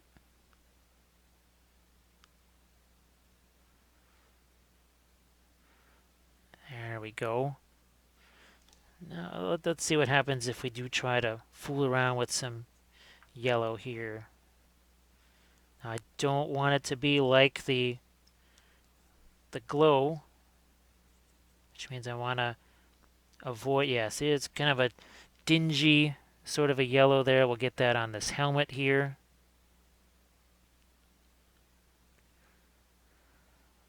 And maybe these guys can be yellow. Let's get maybe some yellow over here.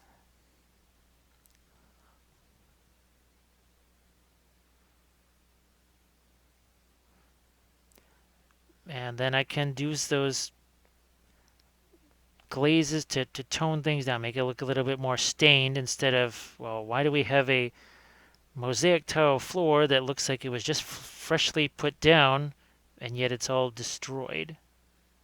Definitely something to ponder if you're going to do the mosaic tile stuff or any kind of the marble bases or whatever.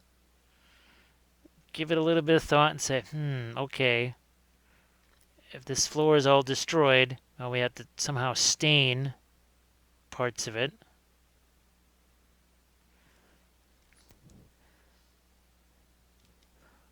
Where are we now? You know what? I'm going to actually try and make myself a little bit of a skin tone for him here.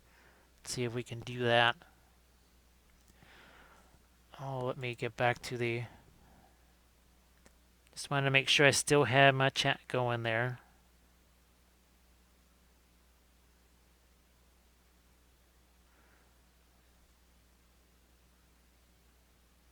So it's important here to remember, we don't want to compete too much with this. Let's say the figure's not really going to be covering that much of it. We just don't want to have too much competition between the two areas. So these colors can't be super bright anyways, because otherwise these are not going to be, we want our flame source, right, our fire source to be lighter, at least you would think. Oh, let's do a lighter blue now. Here, I'm just going to actually take this, and there's a bit of lighter blue.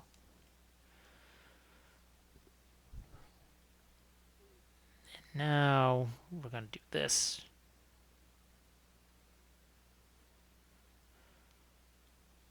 So enjoy it while it lasts, because there will be a big old hydra sitting on top of this soon enough.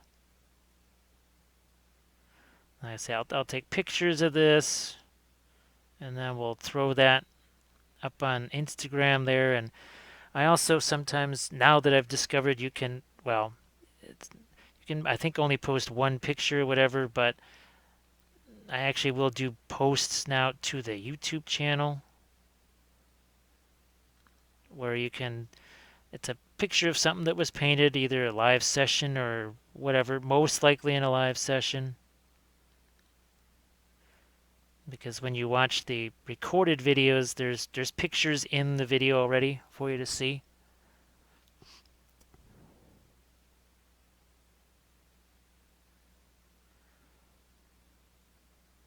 And we'll hit these, and then we'll hit a couple of other areas, maybe drop some kind of a more of a gold in some places, and then we'll do some of those other glazes over the top to maybe age this a bit. Like I said, make it a little more aged, a little more stained. Oddly enough, I don't think there's any of the, yeah, the stuff that's down here. Oh, it's, maybe, okay. What the heck? Let's live dangerously here. We're going to throw a little bit of the blue over here, and maybe a little bit of the blue over there. Yeah, how's that? Oh, that no blue there. Okay. Now, sometimes you won't necessarily get 100% clean. Well, I just call it a clean roll. Sometimes the texture will get a little fuzzy. Even with the roller guides, you will have to practice rolling out a flat sheet. And by flat, I mean like a really flat sheet. It takes a little bit of getting used to. But I've got articles on the blog. I believe I've got, well, those might be Patreon videos, but I've got videos on how to bake Sculpey. Oh, yeah, that's the other thing too. So baking the Sculpey, you do not use the metal trays like you would use for your cookies. Few reasons for that. Number one, you don't want Sculpey cookies because that's what you're going to get. So you don't want Sculpey cookies. That means you use a ceramic tile of some type. Just you go to a Home Depot, Menards, whatever the do-it-yourself store is that sells ceramic tiles, and you bake it on that ceramic tile. Because metal will transfer heat to your Sculpey, and Sculpey can burn. And it's not like it's going to start a, well, it can't catch on fire, but toasted Sculpey is not going to do you much good. Also, those cookie sheets, when you put them in the oven, what's the first thing you hear is you hear the sound of them expanding and contracting and warping. Well, you're going to end up with warped Sculpey, and that's not going to help you. We want flat sheets, right? I mean, look how flat that sheet is. You don't bake that on a ceramic tile, you're going to get, well, a non-flat sheet, which does you zero good. So you don't want that. Also, put it on maybe 3 different sheets or whatever. Bake 3 different sheets if you have 3 levels in your oven, and try out all 3 of them. Because believe me, not every oven is the same. When we started using our new oven, much to my surprise and chagrin, it did not act like the old one. So, because every oven has its own sweet spot. So when you're baking your Sculpey, you have to look for that sweet spot. And the only way to do that is baking multiple sheets, trying them out in different spots in your oven. Another thing is the instructions may say 15 minutes at this temperature, 20 minutes, whatever, for this temp. Well, not all ovens are alike. And we've, on some occasions, had to bake things longer than the instructions said, sometimes less. You can also use, oh, what are those things? The electric ovens, toaster ovens. I've used that. especially in the summertime when you don't want your house that you're spending all this money to air condition, and now you're baking stuff. That's the last thing you want to be doing, is cranking up your house temperature that you're desperately trying to cool. So something to think about there. So I'm going to make just a few lighter indications here before we think about knocking some of this down.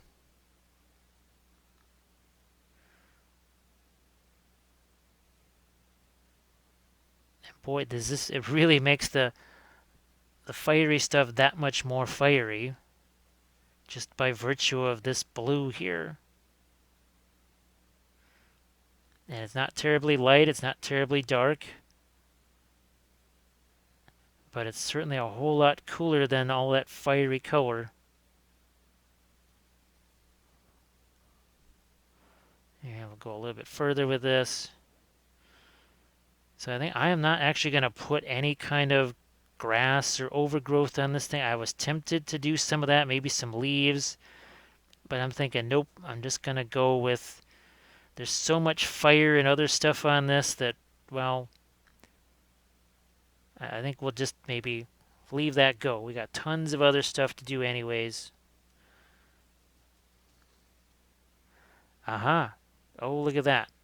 Look, I didn't even see that right there. There's actually going to be needing a little bit of blue right in here.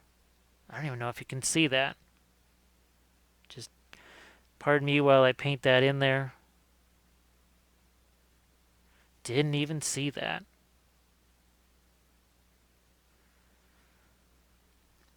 Okay, what else we're going to do now? Some darker things here. Let me just find a paper towel of some kind real quick. Just get rid of that. There we go. We'll just thin down a bit of the transparent black. See if we can work on this. Oh, yeah, Engineer to Draw has to head out. Well, thanks for joining. Well, you already know that you can watch these things in their entirety at pretty much any time you want. It's fun to have folks in the chat because they can ask questions and that sort of thing. And you can always just ask me questions because it makes it more fun for me, actually, and it can really help the folks that are watching too. Because sometimes I can, just based on a question, I can either explain things more in depth or whatever. Just gonna go with some of this darker stuff here. Now, where's my skin tone over here? Let's see if we can make that a tad bit lighter. Remember, the beauty of the ProAcryls is that they cover, but sometimes they really cover a lot. So something to be aware of. The more of those you add in, the more, yeah, you're gonna, it gets light in a hurry. Whereas, say, when I'm working with the Reaper Clears or whatever, well, different story there. Oh, what the heck. I might even put a little bit of skin tone color. Yeah. See right there on the other side of that face. Are there any other? Nope. Oh, I see. I missed some blue over here. I'll just drop some of that in there.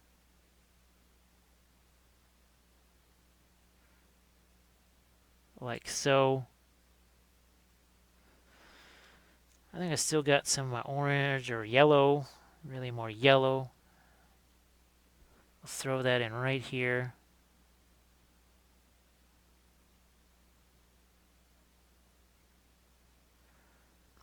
A few little, we need some, throw some yellows in there.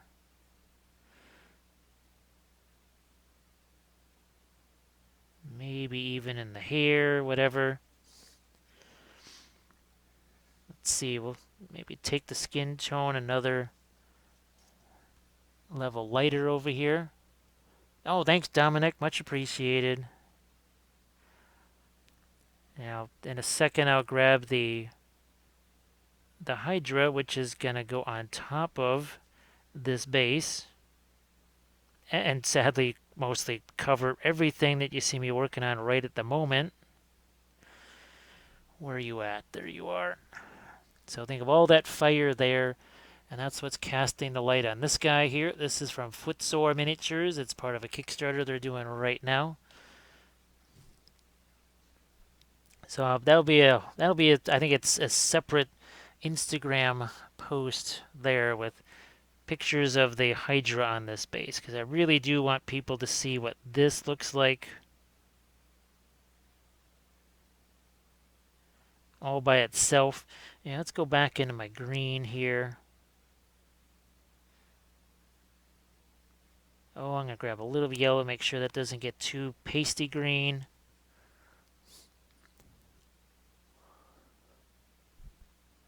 And we'll do some of these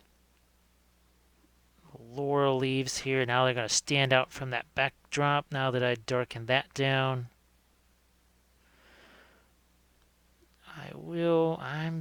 I don't really want this to get too much of a Christmas theme.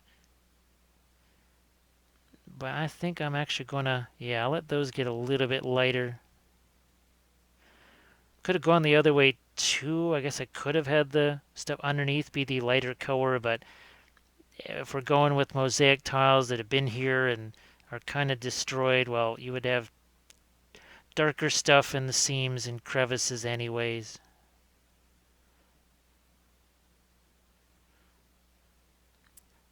Some rollers are a little bit easier to use than others.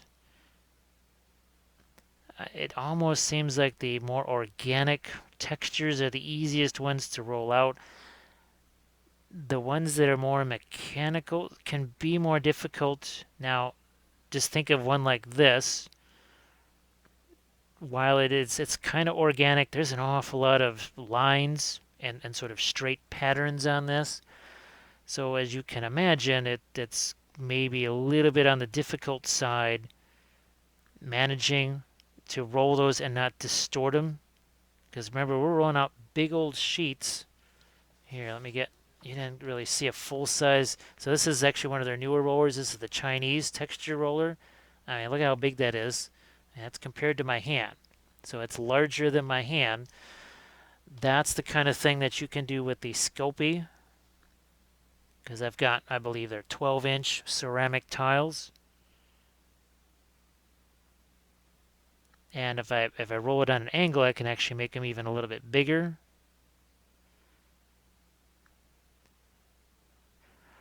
I might even link the how to bake your Sculpey in the description. So as I said before, especially on the more recent videos, now the older ones, I'm still kind of retrofitting those, so to speak.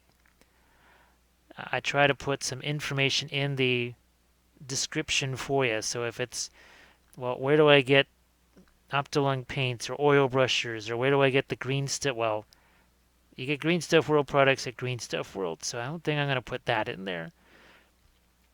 But for other videos with, how do you bake the Sculpey, I might even put blog post links in there because the blog, yeah, see, that's wappeliasblogspot.com. See the address is flowing across the screen right now. There's a ton of tutorials there. Quite literally thousands of tutorial articles.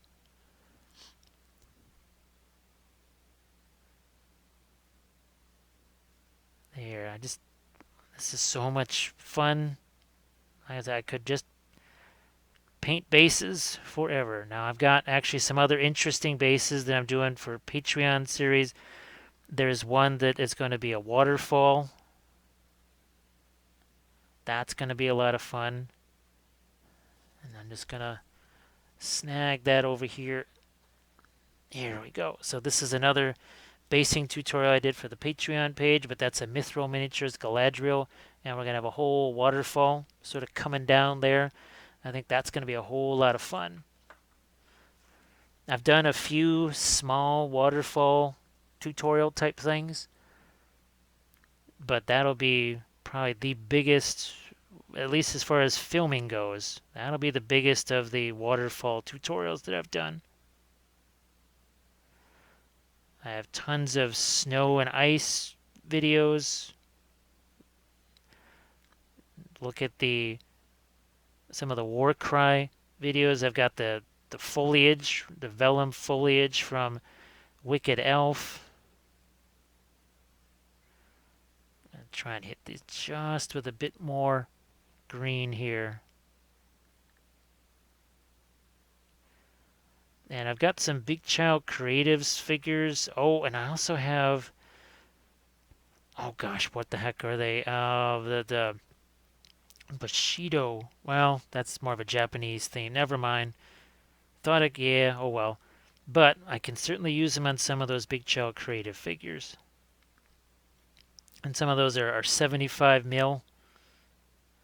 Some of those will be in oils too.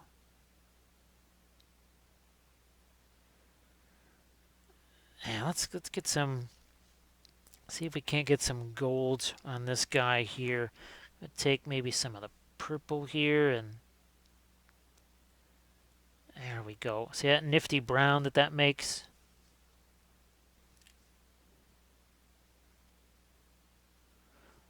Here, I'm just going to darken up some of these areas now. If you want to have light, you must have dark. So back into some lighter yellow now. Try and get rid of that hair.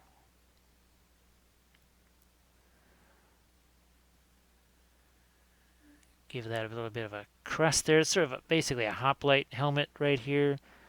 I'm looking around to see if there's any more of those, kind of like that one face that snuck in there where I didn't really realize it was there.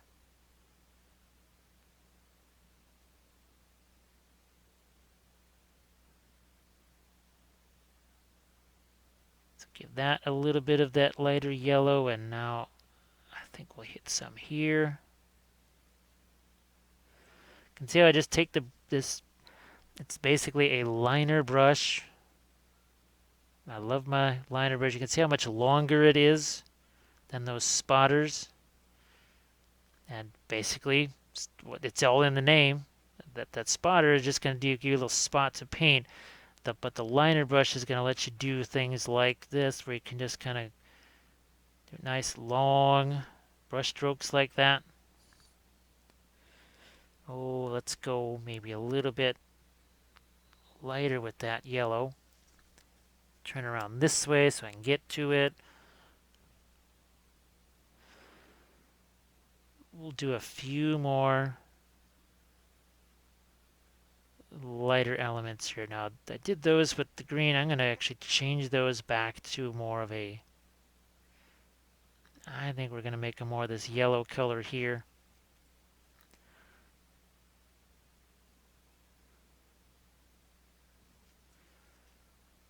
Yeah, I think this is the most time I've had a chance to really look at this pattern, because it's been on smaller bases and much smaller bases, like bases that are 30 millimeter or so.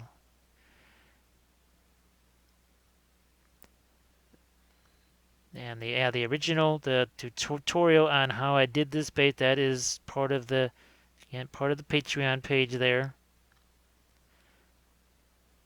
I've got a basing tutorial level in there. Now, of course, the army painting one, that's the $15 one. That's going to get you everything, all 200 plus hours of videos, and that's no joke. I did not think there was that many until some friends and patrons did the count, and they said, "Yeah, Jim, you got a whole lot more than you thought you did." And that was maybe a month and a half. It was about 2 months ago, before I proceeded to add about another. Well, let's see. Whatever 32 times 2.5 is, so yeah, 64. That's a lot of hours we've just added. So just in the last couple of months.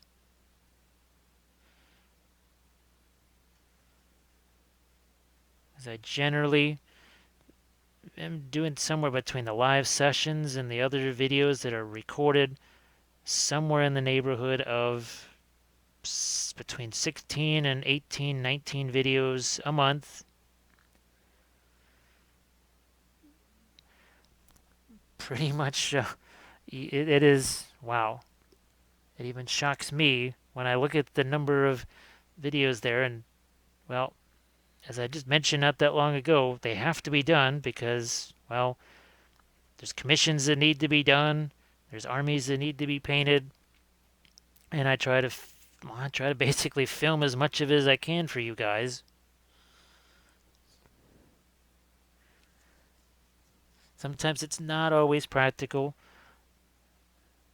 The ones that I film of the commission things, the idea behind that is you get to see where I have to match a color scheme, or where I've got a. There's even some figures where I'm actually trying to rescue them, where some other painter kind of screwed them up before I got to them, and I'm trying to fix those.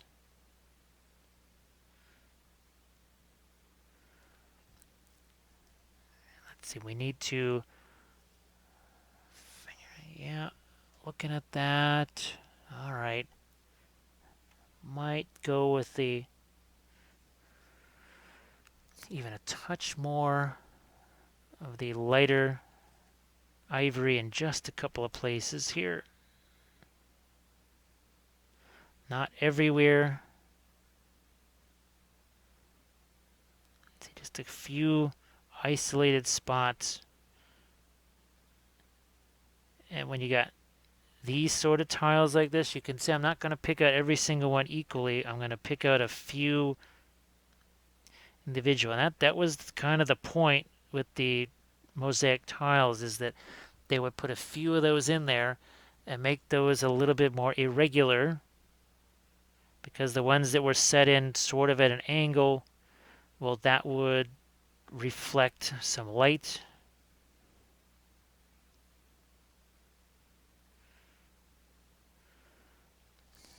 Now I'm going to get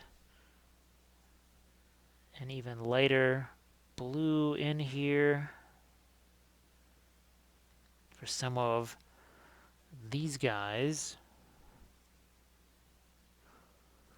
Yeah, so we've been at the about 2 hours. Yep, around about 2 hours or so. Now, of course, we've been talking about the supplies too. So really, painting wise, hour 40 minutes or so. And when it started out, all it was your Stynylrez primer. That's what I prime everything with. I just and I brush it on sometimes. Actually, Kath and I were working on a set of Warcry figures for a charity auction at a raffle at Adepticon, and those were Kathy did all of the priming by hand, and she also did some shading on there, so kind of the handmade zenithal priming. There can be advantages to that. It's not as fast as the airbrush version, but I think you can see what's happening here. A couple of these are allowed to get lighter. Let's see if we can go even lighter on some of these guys.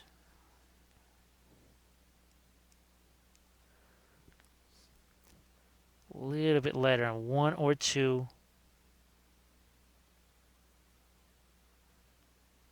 Like so. And then maybe we'll go a little bit lighter here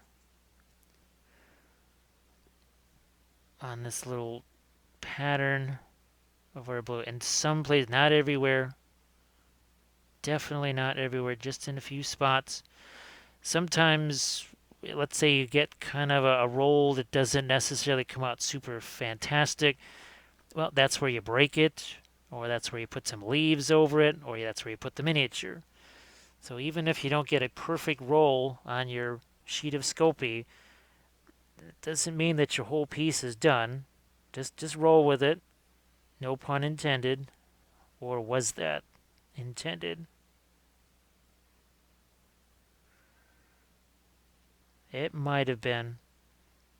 I mean, it is 4 o'clock in the morning here after all.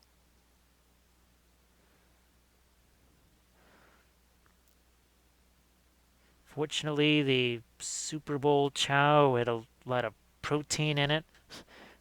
We're talking lots of avocados with the guacamole. And we're talking, well, the ribs were fun too, and the the baked potatoes and stuff. So potato skin, that's it. That's what those were. There's a little bit of caloric intake there that should keep things going. Now, I'm going to throw something in here. Yeah, it needs a little bit of something there. Just a little something. Now let's do some of these skulls over here. We kind of hit those in the beginning, and then we sort of left those. Let's do just a couple of these here. You can see they're going to be more just a gray. Well, there's not quite so many of them as I thought. There's really just a few. Wow. Okay. Here's a couple more. Here's a few more.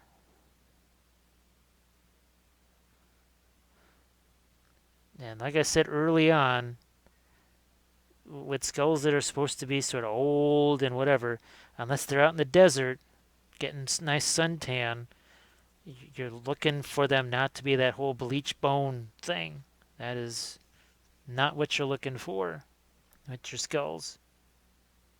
I realize that basically every GW tutorial shows you doing with that bone white or whatever, and then hit them with whatever Devlin mud or whatever the wash you're supposed to hit them with. I think well, there were many reasons why I wanted to do the Osiarchs, but I thought, I do have some older videos about painting skeletons, but doing a whole army that's, well, all about bones, yeah, I think that's going to work too. So that is one of those future army painting series I was telling you about for the Patreon page. I've got some of the figures already assembled for that. That is probably, let's see, 17 is Warcry. That's going to be Series 18. Actually, will be the Osiarchs, and then Series 19, we're going to be in the Lord of the Rings. Let's get ourselves a bit of a non-fiery highlight, I suppose we want to call it there on that shield.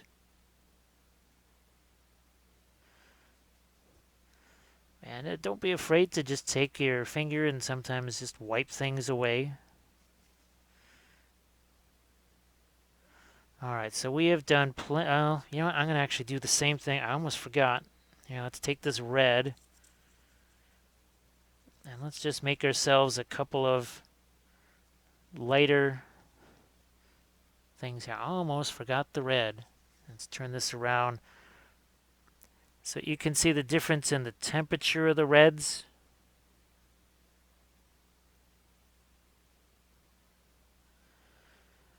It's just got a little bit of, I even go double down on the white in this. It's practically a pink,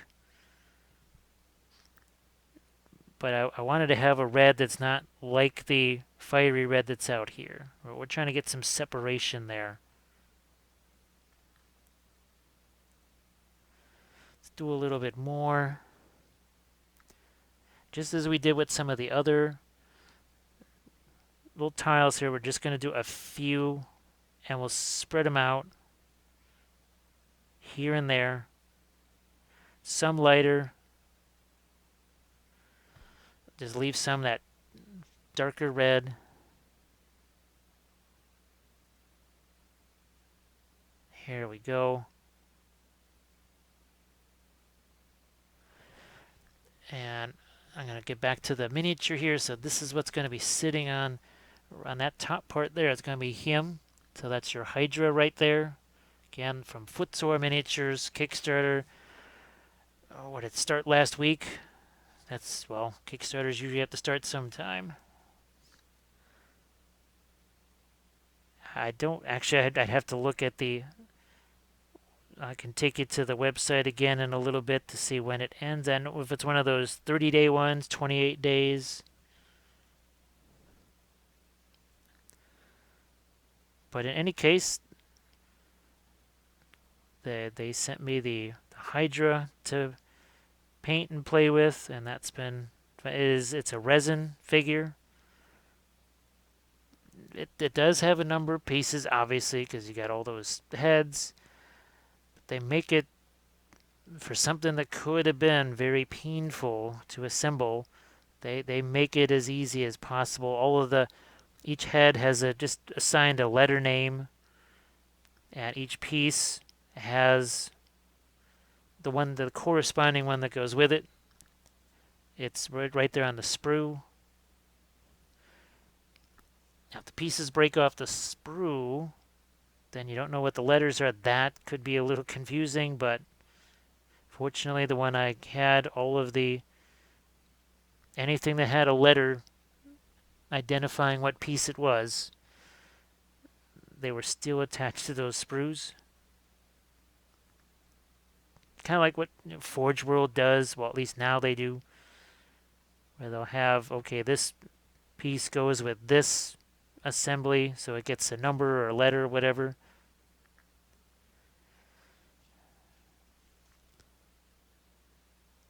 I'm going to add a little rosy on there. Now let's see if we can't do a touch of glazing here, just to do that staining we were talking about and darken some areas a bit. So we're just going to orientate this way, and now we're going to go back over the top here. I could even use, say, a makeup sponge like this, just sort of scumble that in. We're going to get this edge darker here because look what it does. It makes that flame show up a bit more. Who knows? Maybe even makes it look a little bit more scorched. I don't know. So we've done all of the stuff to kind of beautify it, make it more like a nice fresh floor. Now we've got to actually do the opposite and sort of make it more dingy.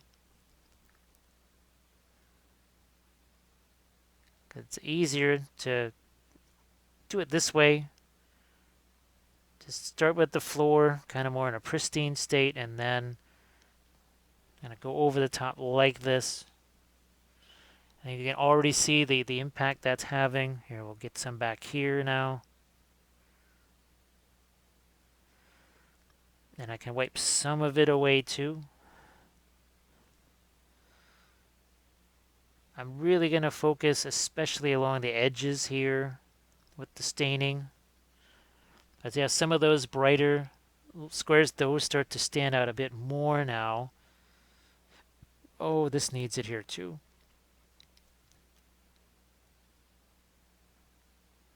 Just like that, and then so I can wipe some of it away. That was an area where either the roll wasn't quite so perfect, or I just didn't get the paintbrush in the right spot. So just went over it, yeah, and basically gave it more of a stained look. So now all those brighter colors that we did,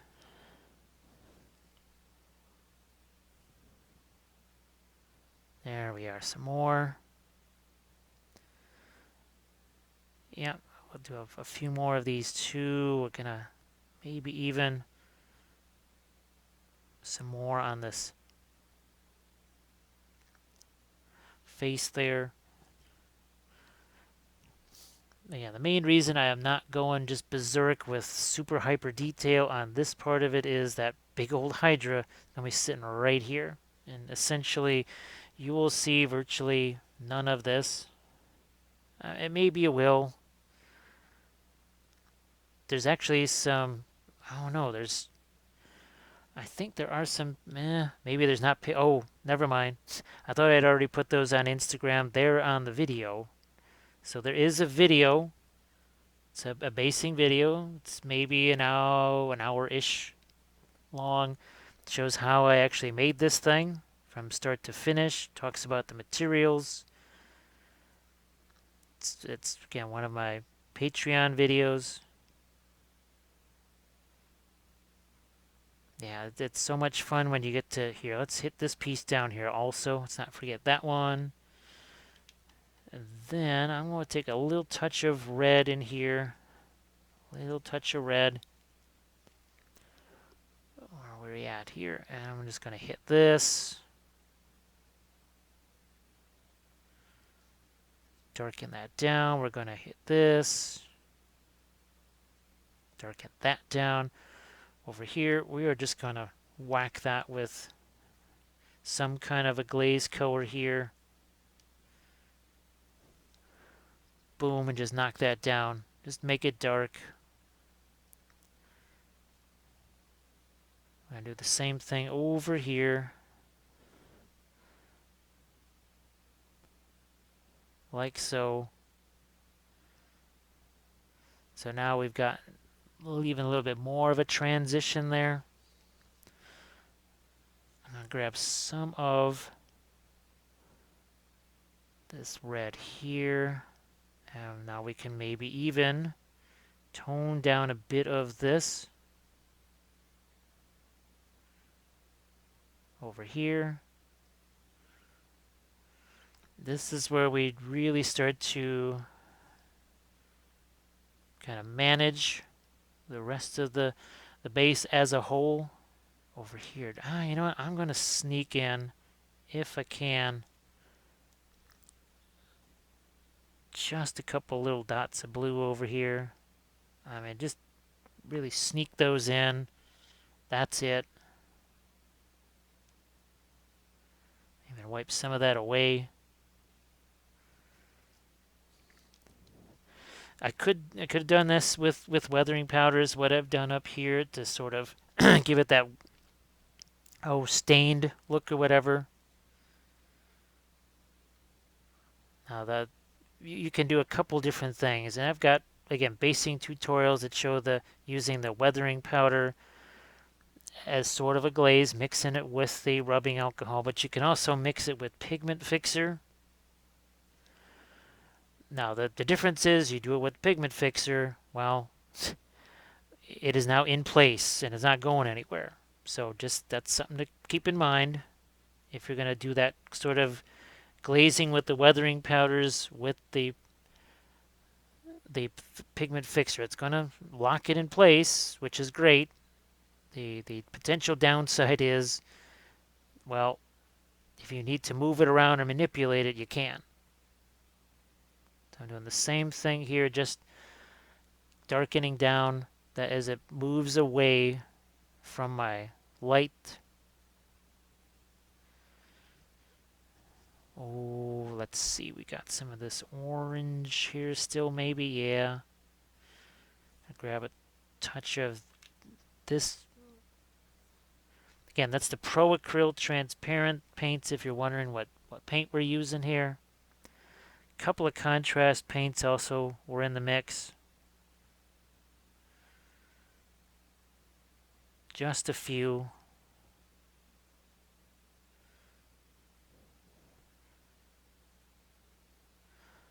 I'm gonna see if I can't maybe wander over here to some faded ultramarine, and I don't want the spearhead to only be red. Aha, that's what I need.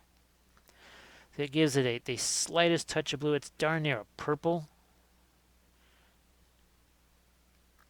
Almost purple, but not quite. How's about we do something like that?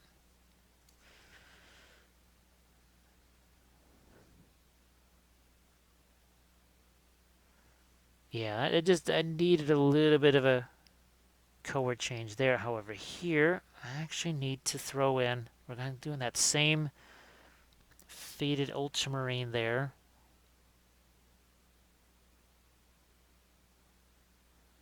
And in you go. Yeah. And maybe a little something there to take it just slightly off of the red. So yeah, those skulls good there. Those are okay there. I'm gonna go, yeah, I'm just gonna throw a little bit of my, again, that's the ProAcryl, the bright ivory. Get some of that out there again. And I just want to pick out a few of these guys here. I want it to really make those stand out. So, just looking for a little spot on my palette here.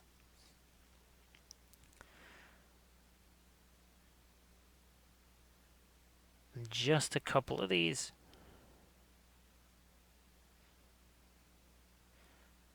Few isolated ones. Maybe not down there where it's supposed to be stained.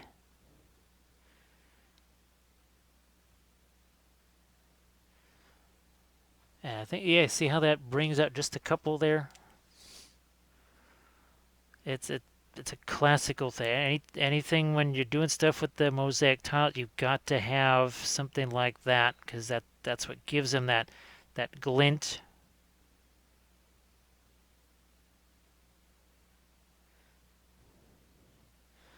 So now he stands out a little bit more.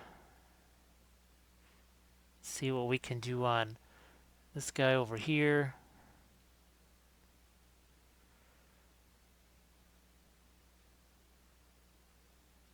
Oh, do I want to get these any lighter? Why not? Doesn't really matter. It's all going to get covered anyways, so. But I promise I will take pictures before that happens. And then you can get to see as many angles as possible. See what this guy looks like. You know what? Now that I've got this lighter color here, I'm going to try and find the lightest lights on the skulls here, where it really is going to generate that light. Obviously from the eyes, maybe find a few spots in the flames here where we can do that too. Another one over here.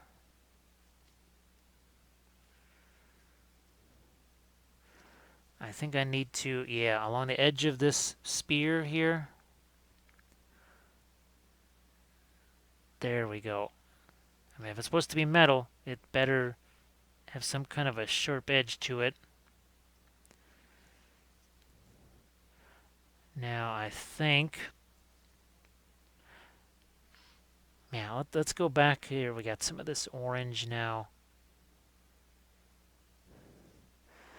And now maybe I'll go back to some of my fiery reflections here on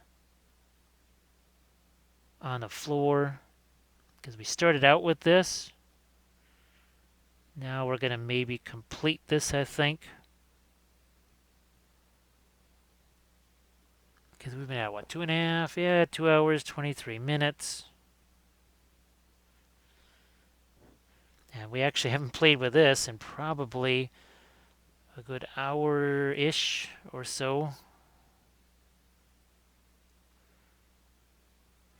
Yeah, trying to think of these guys here in shadow of this. So, yes, these are closer to this than, say, this is. But it's, when you look at this, strategically, it's being blocked. No, Aerox has to take off. Well, good night. Thanks for watching, and hopefully this, just these things throw just a few ideas your way. Gives you something to maybe,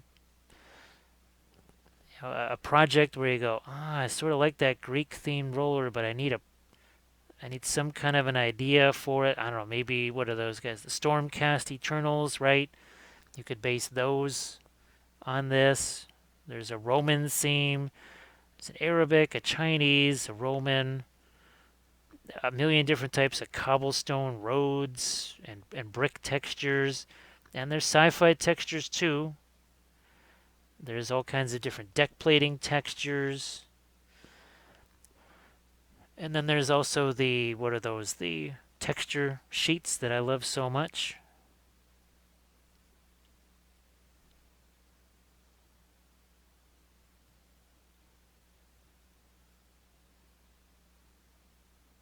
And I guess I got the super chat working. Now, again, I don't know exactly what super chats do, but there's like a little notification that'll pop up, and it just sort of lets people know that you're there, and lets me know that you're there. Heck, I'm just glad it was the first time I got the darn thing to work. Because YouTube, well, it's constantly changing, and then of course those Windows updates, which are really about as massively unhelpful as they can possibly be when you do this kind of stuff.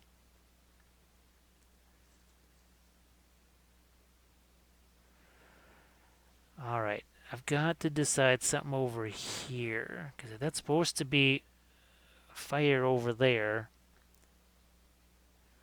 I think we need to think about lightening up these guys here, which is ironic because up here we were painting that blue.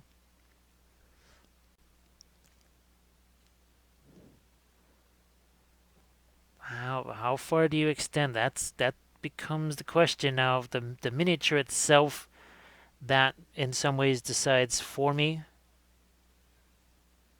That's gonna help me determine, just like with the, say, the non-metallic metals. What helps me figure out, well, gee, what colors do you paint for your non-metallic metals? Whatever's around it. That's pretty much how that goes. You paint the environment. Well, here we're altering the environment with these flames essentially.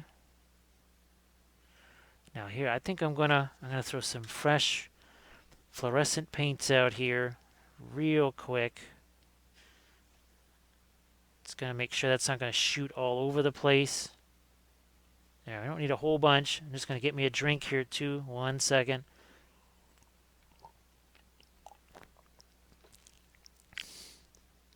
There we go. That's what I need. Okay. That was getting a little bit too yellow. I needed to shift it back to orange.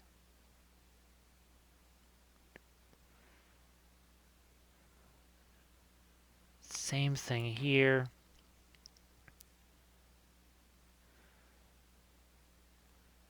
Even on the underside of that, yeah, I had to hit that in a few places. How's about these guys over here? Now this is a section where, say, it got a little bit flatter. It's nowhere near as pronounced as up there. So this texture I had to paint it in a little bit more, but it's there's so much of the object source lighting going on, it essentially distracts you from, oh, maybe that wasn't the most perfect texture roll in the world. And it's bound to happen.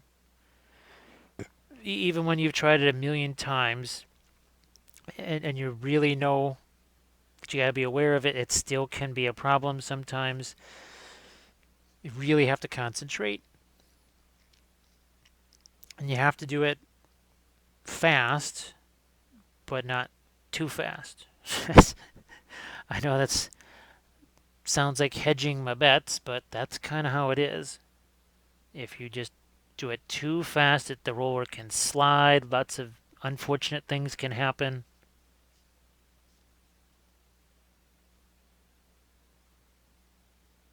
But typically, I'm not doing a base that's so large like this, which means I can get away with breaking it in that spot, or putting some grass over it, or I mean, I probably wouldn't be doing snow on top of a base like this, but on some of, say, the cobblestone streets, what was it, the Morgul Knights, that army painting series, I used basically the sort of flagstone road, cobblestone road texture roller, and in places where I didn't necessarily like how it rolled out, I just covered it with the cut leaves.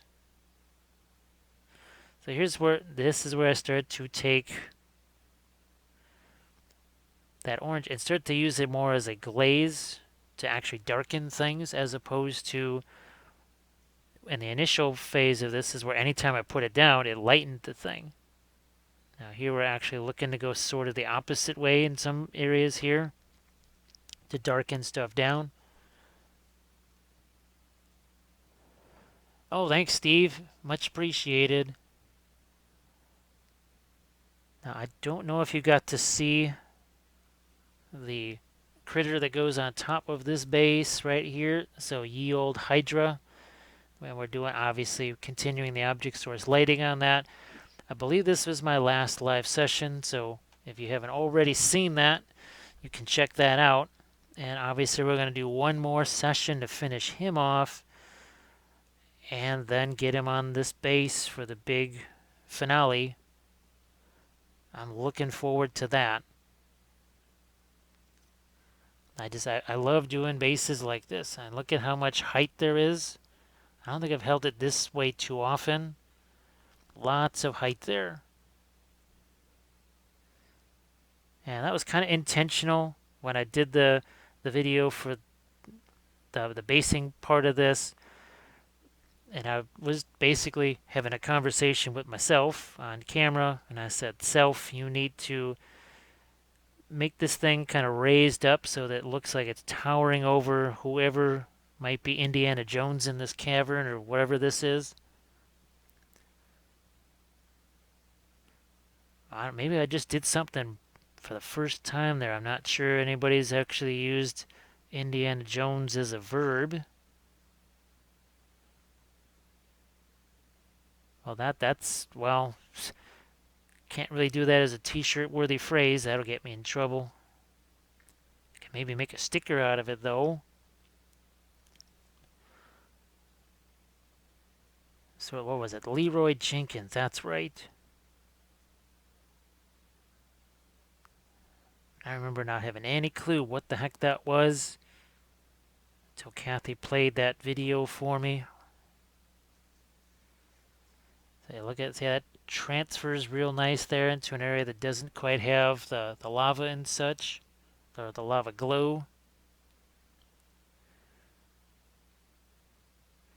I remember when we first started this and the initial glazes were kind of leaching into the orange here. Well, now those are long since dry. And we can really get in here with our fun little glazes like this.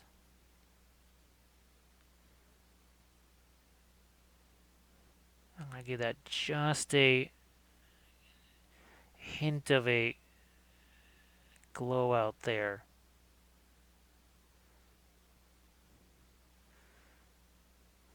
So now that's interesting. When you use the ProAcryl will lighten this stuff very effectively. Sometimes too effectively, it can almost make it chalky. That's what happens with white. You add white to stuff, it's going to make it more chalky. So what do? You kind of work it the other way. And that's what we're doing here with our transparent glaze. I'm going to make this a little bit darker over here. It's still bright. That is the fun thing about it. Yes, it's darker, but we haven't lost the saturation. So this is a fun trick I haven't had a chance to do in a while. We're going to go zoink like that. So you can see it still looks like there's glow from those things, from all our points of fire. But as we add our color back in, now you get the full-on effect. But the structure underneath, that's still there.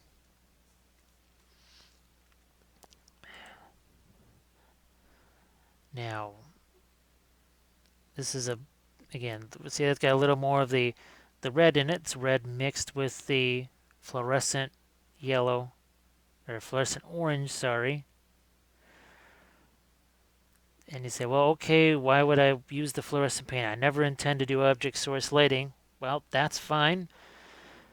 But I actually like to also use the fluorescent paints in my non-metallic metals, golds. Boy, you mix in, say, the fluorescent yellow with, say, a purple, you actually get some really nifty things that happen with your golds. And I've done that. That's another reason why I want to use one of that blue fluorescent paint. It wasn't necessarily for blue object source lighting. That was for the Dol Amroth and also for my Zinch Space Marines, 1,000 Suns, because I wanted to be able to make some really intense blues, not just blue glow. Heck, they might not even have blue glow. They might just have a pink glow. I did that actually with the lizard men, wherever the heck those guys went.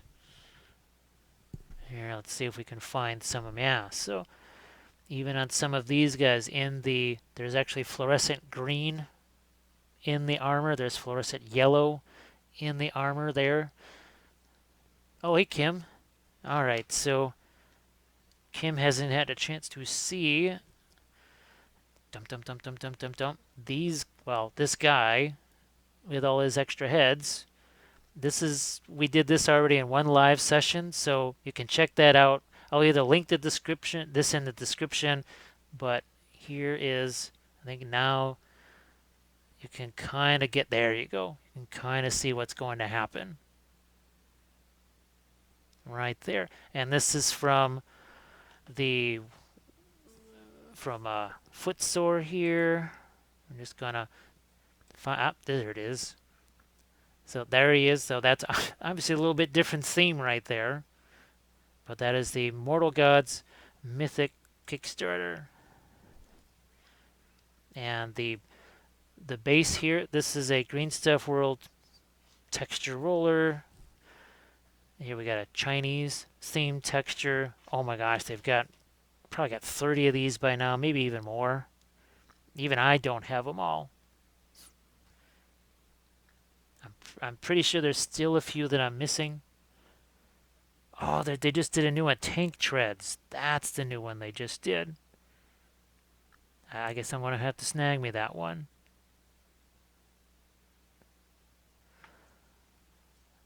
And we've been using the fluorescent paint from Golden Acrylic, the High Flow Super Matte. It's been one of the niftiest accidental discoveries. It was basically, Trevor said, have you seen this? No, use it. And I finally used it on, oh, Kim says, oh, thanks, and off to the Kickstarter. Yeah, I've got to check that out and see what other, I would imagine now that they're a week and something in, there must be some stretch goals that have been reached by now, probably several. I know I'm sure it was funded in the first 24 hours or 12 hours or whatever that was. Yeah, I need to get some orange into this. We were first starting this. Yeah, so we're gonna pop some things on here too. Maybe even some darks. Yeah, I need to hit these guys with some lighter stuff. So I'm gonna see if I can't find me a smaller brush here, and we'll see if we can find some lighter bits right on this right here. Yeah, let's go. And not a lot. I just need a couple there.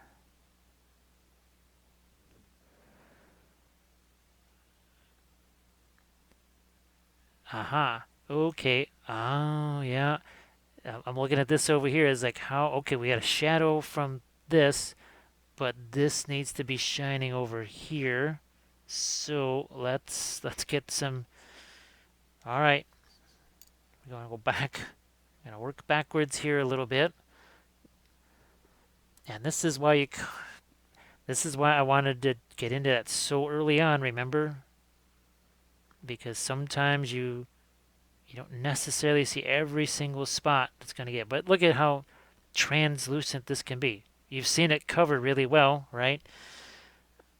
Kind of watered it down a bit, and you can see it does not cover at that same brightness. But now, look at that. I just added a little bit more to it, and now it just covers that much more. It's because I'm seeing these guys over here on this side, and I wanted to cast some light in that direction. Probably not as intense as that light, I would say. And we're actually going to intensify that a little bit. Look at how transparent that can be. And then we'll flip it around. And now it can be very bright. Let's go, yeah, let's get that a little bit brighter there. That needed, because we haven't really touched that since the very beginning. And I'm almost doing a little bit of wet blending with it here. But it's very watery. I don't know if I'm ever going to get my wish, though, of fluorescent oil paints. I just would, oh boy, would it be neat to have those. There are some pretty intense oil paint colors. Not necessarily, well, there's a few. The MIG ammo, yeah, ammo oil brushers have some intense colors. I think some of the Optilon can be intense too. Wow, that's some of the original,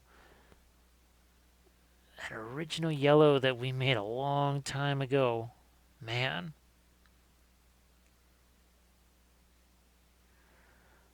Oh, nope, not gonna hit that too much more. I think I'll just do a poof, a couple little, yeah.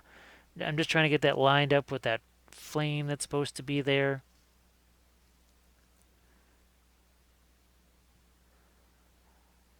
Let's see, some more. We've got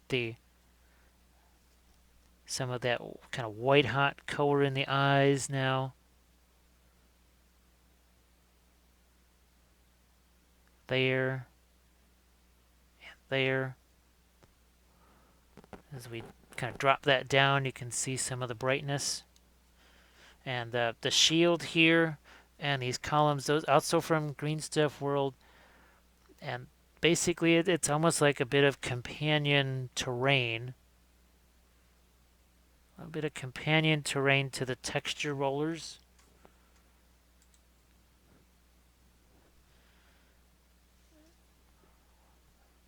Now, do I need to, yeah, you know, this goes right next to this. I do need to brighten this one up a bit more.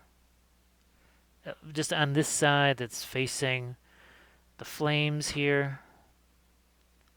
But just on the side facing the flames, I gotta manage that. There we go. Oh, how's about a little more light up here? Oh, but he has to take off. Well, actually, I should be doing a similar thing here because, oh wow, it's 4:43 in the morning. But mission is accomplished, thank goodness. I wasn't quite sure if I would have time for everything that I wanted to do on this, but I think I was able to tick the boxes that I was hoping to tick. Yeah. We got our little collection of light over here too. Well, thanks for joining in. And oh, what the heck, Dazed? Well, it's Monday already. I will try and do at least one more of these this week. Now, the first Twitch stream, I was gonna try it on Saturday, but boy, I was trying to work the interface and such, and that was not super easy. So I don't know what the first one will look like. I may just literally go into Twitch and just turn it on and see what happens from there and maybe not use XSplit. I don't know. But that's just Wappel is. And you can go over there and check that out. And as always, if you like watching these things and there's some information that is you don't want to miss out on, yeah, subscribe. That's good. But the all notifications or whatever, that's the key to finding out when I'm trying to sneak through one of these guys, or I'm being sneaky and you don't want to let me be sneaky and get one of these past you. And if you want to check out the Patreon page, I think there's, now that it's been going this long and I've got literally hundreds of episodes on there, I think there's something, you'll be able to find something you can use. Or maybe several somethings you can use. And I'm constantly trying new stuff, like the Turbo Dork paints. I'm going to try those out for the first time in a Patreon video. Just like I did with the ProAcryl paints. Tried it out there first. So they get to really see what it is when you're trying to figure out a new paint, what that's like. Oh, thanks, Trevor. Much appreciated. And thanks for doing the test chat there.